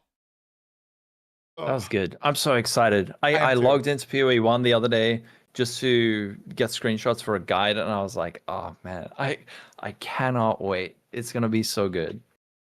Yeah, I hope. I'm hyped. Yeah. I mean, to be honest, PoE 1 is at that place where like you could just reset the game with no new content or anything, and you would still play for like 2 weeks at least. Yeah. Right? So yeah. I mean, they add new things. You know, sometimes like they can add a bad league mechanic that actually makes the game worse than what it would have been if they hadn't have added anything, right? Like Necropolis, right? So yeah. So I mean, I think this is going to be a banger. Like I don't think them just reworking Breach and basically doing the same thing. Like I'm just down for that. You just give me Breach in every map. Like don't you? You know, there it is. Breach, rework, and balance. That's Yeah, it. exactly. Yeah. That's it. They've Oh, made yeah. the teaser and stuff so high quality too, and they obviously have like usually I feel like it's kind of random with their like their teaser schedule, but every single day it's been like they've released a teaser ever since the name reveal, and they're like really big things, and usually they kind of save that stuff up until right before the league, you know, or right before the reveal. Interesting. I think they've come up with a plan here, which is that they only tease quality of life. They used to tease content earlier. Right. And when you're teasing content, it's easy to spread it over 2 weeks like they used to do. Now I think they just work out, okay, we've got 8. We're just going to have them one a day for 8 days. Until the reveal. And that is their new approach, I think. Yeah. And obviously, like, they tease the quality of life, and then the content is teased, like, hidden in those quality of life. Like, you pick it apart and you see, like, the different things in there. Sometimes a lot of content has actually been a real problem that they haven't teased it, because, like, 325 would have been a much better league if on day 3 the isolation, burial chambers, divination card issue hadn't come up. And the reason that came up is because they kept secret the mapping of divination cards to maps. Because I would have looked at that divination card mapping and I would have found that problem. But it was kept secret until it went live. The same thing happened with the ritual reroll tablet in 020 in Path of Exile 2. And I'm thinking this is a problem they're starting to have more often. And you have like the other thing is that Freesia had the one that wasn't, no one was banned for this one, but the Rogue Exiles were obviously not working as intended to the power level of an exploit, but because it wasn't mass generating mirrors the way that the ritual reroll tablet was, or the isolation divination card thing was, they didn't end up taking any action over it, and they just let it run for the whole league. But then you're sort of thinking, is this safe to do? Because it feels like an exploit. And you got this sort of mess where they're missing things that would have been missed in the past, because they might have teased one of these and then the community would have said, no, that's a bad idea. This is why.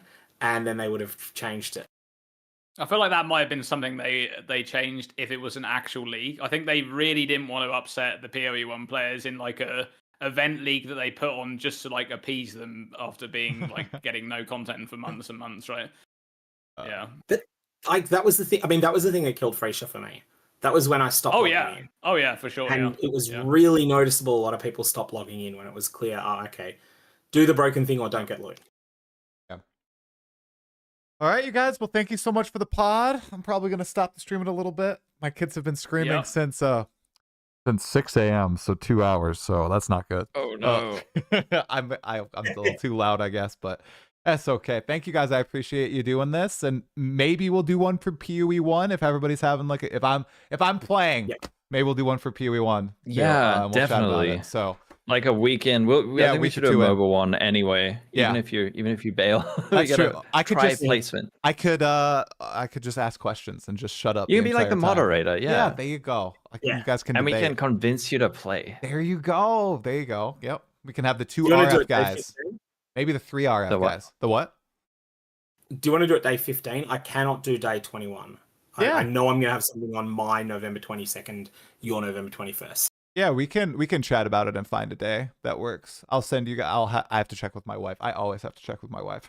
So we can double check and plan it around. Yeah, that sounds good, you guys. Thank you so much. I'm excited for next Thursday. I'll chat with y'all later. Me too. See ya. Good one. Bye. Cheers, guys. Bye. All right. Chat, W or L? Did you guys enjoy that? W or L? Good podcast, bad podcast? You guys enjoy it? I will be playing Path of Exile 1, by the way. Yes.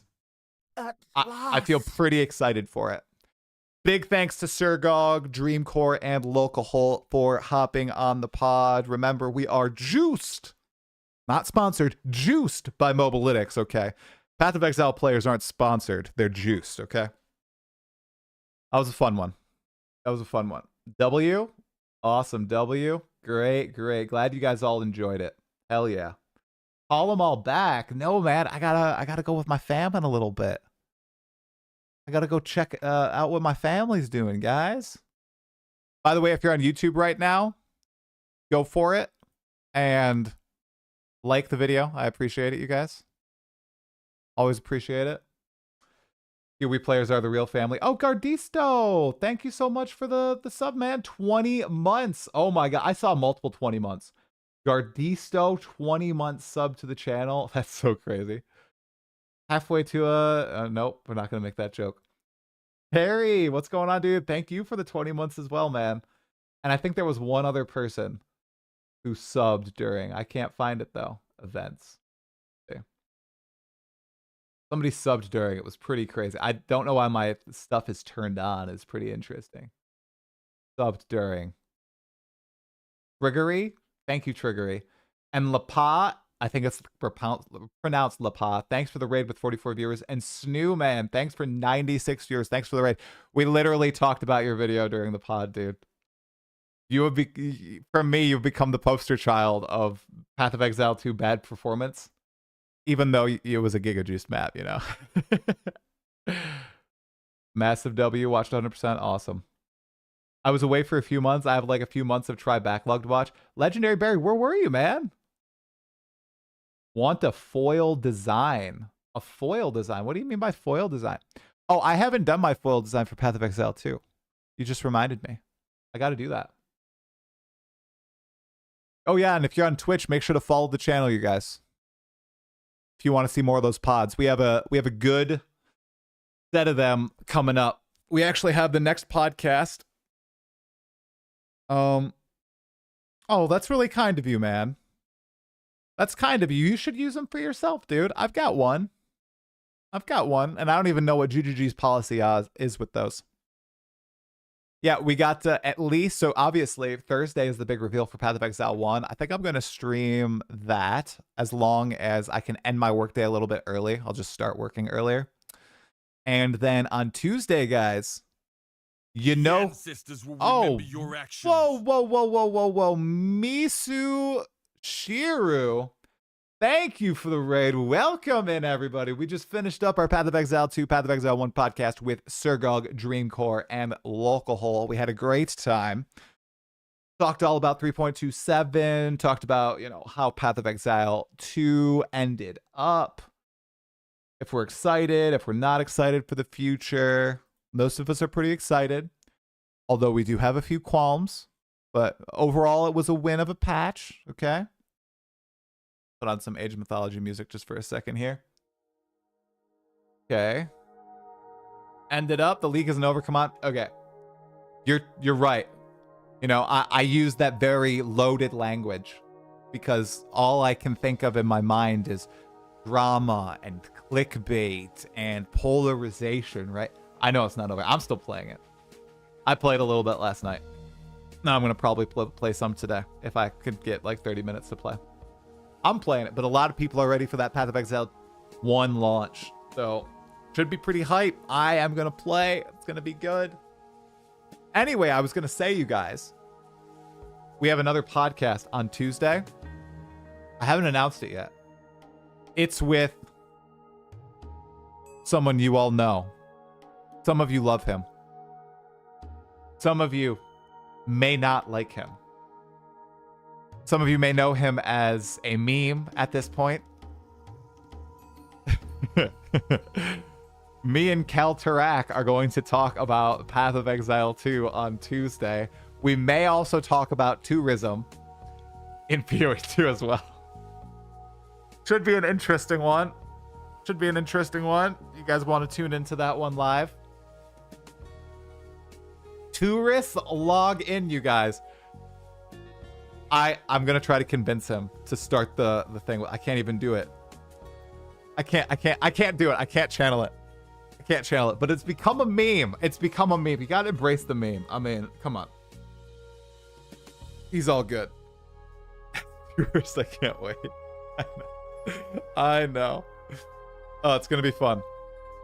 As a druid lover, top 1 to 3 world, and wow, TBC. Oh my god, you're gonna make the sickest druid builds when 0-4 is here. My gosh, dude. I really hope Druid is in 0-4. I really hope. There's a good chance it's there, right? But There isn't any confirmation yet. As a fellow tourist, I have high hopes for the podcast. It's going to be great. Cal and I I've been on his podcast. He's been on my podcast. Does Rage Gaming still play after the OG tourist drama? Wait, was that the OG tourist drama? No way. Oh my God. I completely forgot about that. No, Rage Gaming Videos doesn't put out any Path of Exile 2 content as far as I'm aware. You know who does put out a lot of Path of Exile 2 content, you guys? That I'm kind of shocked by?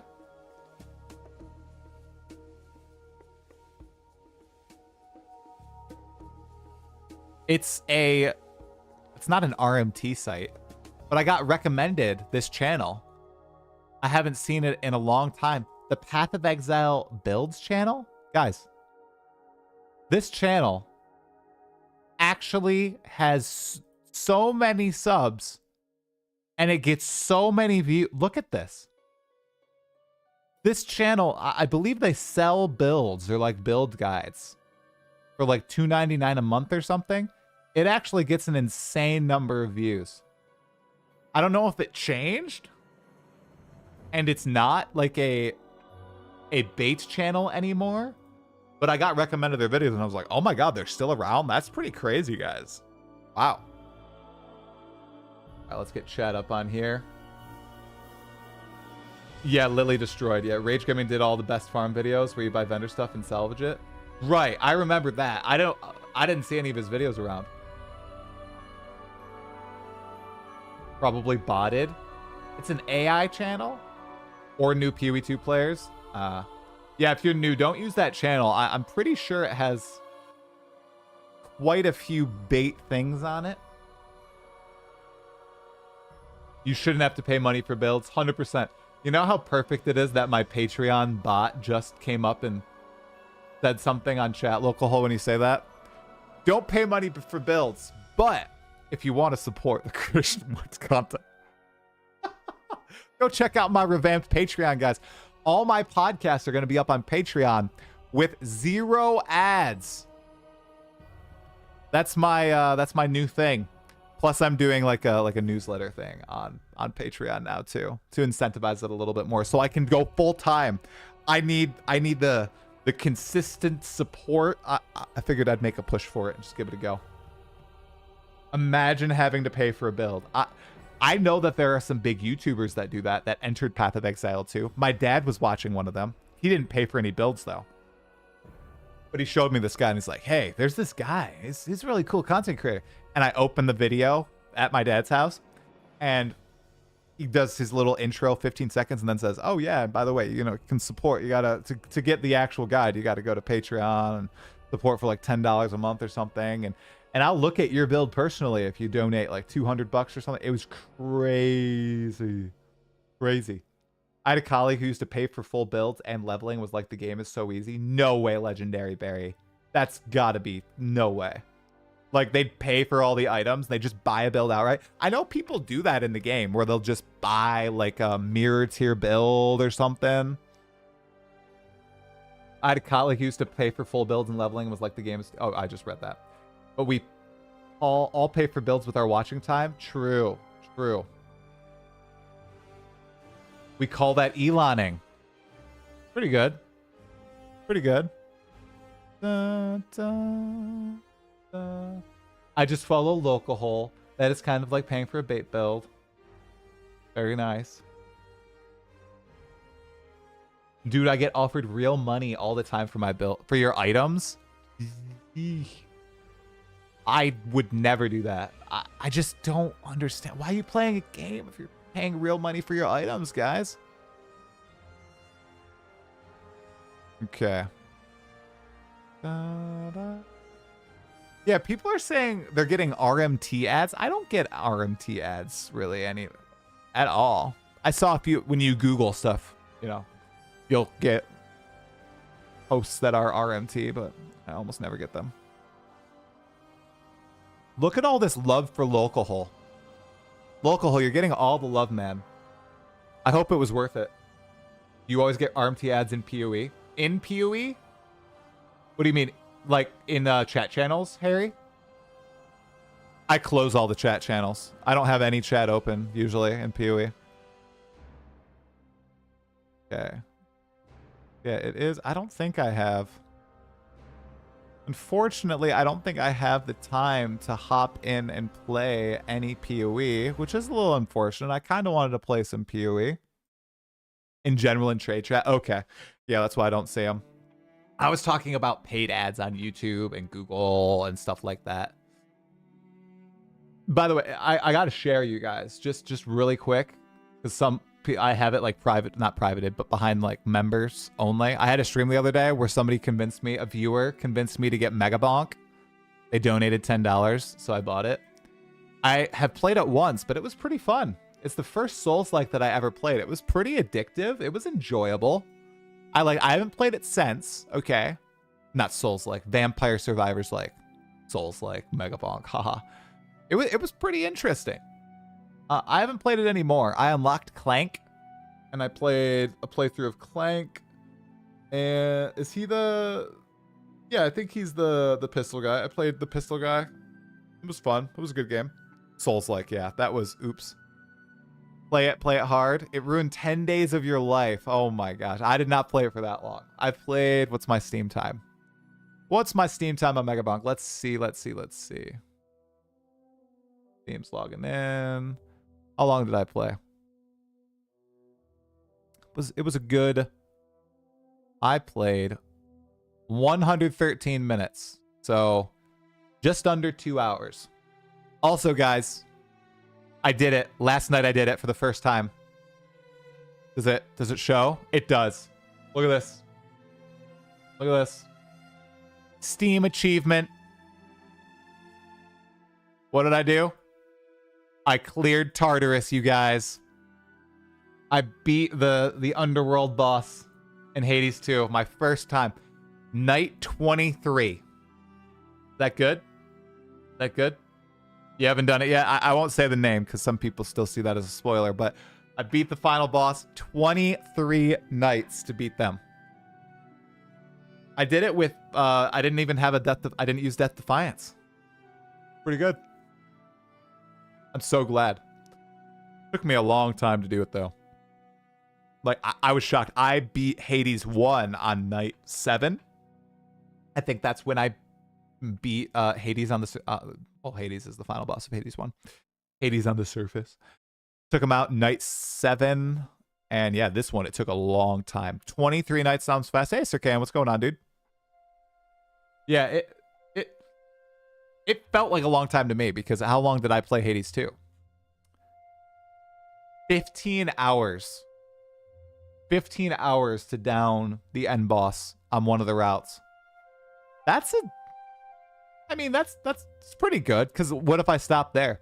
Obviously, I think I'm going to try to do the surface as well, but I'm not one who's going to grind the game to get all the achievements or find out the whole story or everything. Like, it was fun.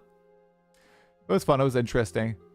The first time you beat the final boss, I think showcases why Hades 1 was... I think the gameplay of Hades 2 is superior to Hades 1, but the Hades 1 story is way better than the Hades 2 story. And I just don't think Melanoia is as compelling a character as Zagreus. Zagreus is just... It was great. Playing that blind for the first time.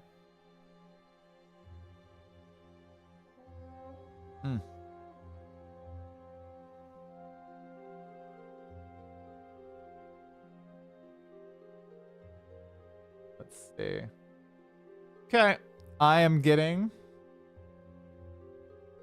Alright, I am being summoned into the Nether Realm, everyone. So yeah, I will not be able to play anything, unfortunately. Not today. That's alright, though. So thank you so much, you guys, for watching the podcast, watching the live. This was an early live stream for us here on Talkative Try. I'm going to throw you guys on over, actually, to Neversink, the guy who creates the loot filter for Path of Exile 1 and 2 on Twitch, okay? He is doing some game development, so go give him support. Say that the Stampede has arrived from Talkative Try. Support him in the creation of that game that he's making. He's working on a roguelike, so that's pretty cool. All right, you guys? Thank you so much for watching on YouTube, on Twitch. Probably, I will be live on Tuesday night for a podcast with Kaltarak and on Thursday for the Path of Exile 1 reveal. Anyways, have a great Sunday, everybody. Thanks for tuning in. Really appreciate it.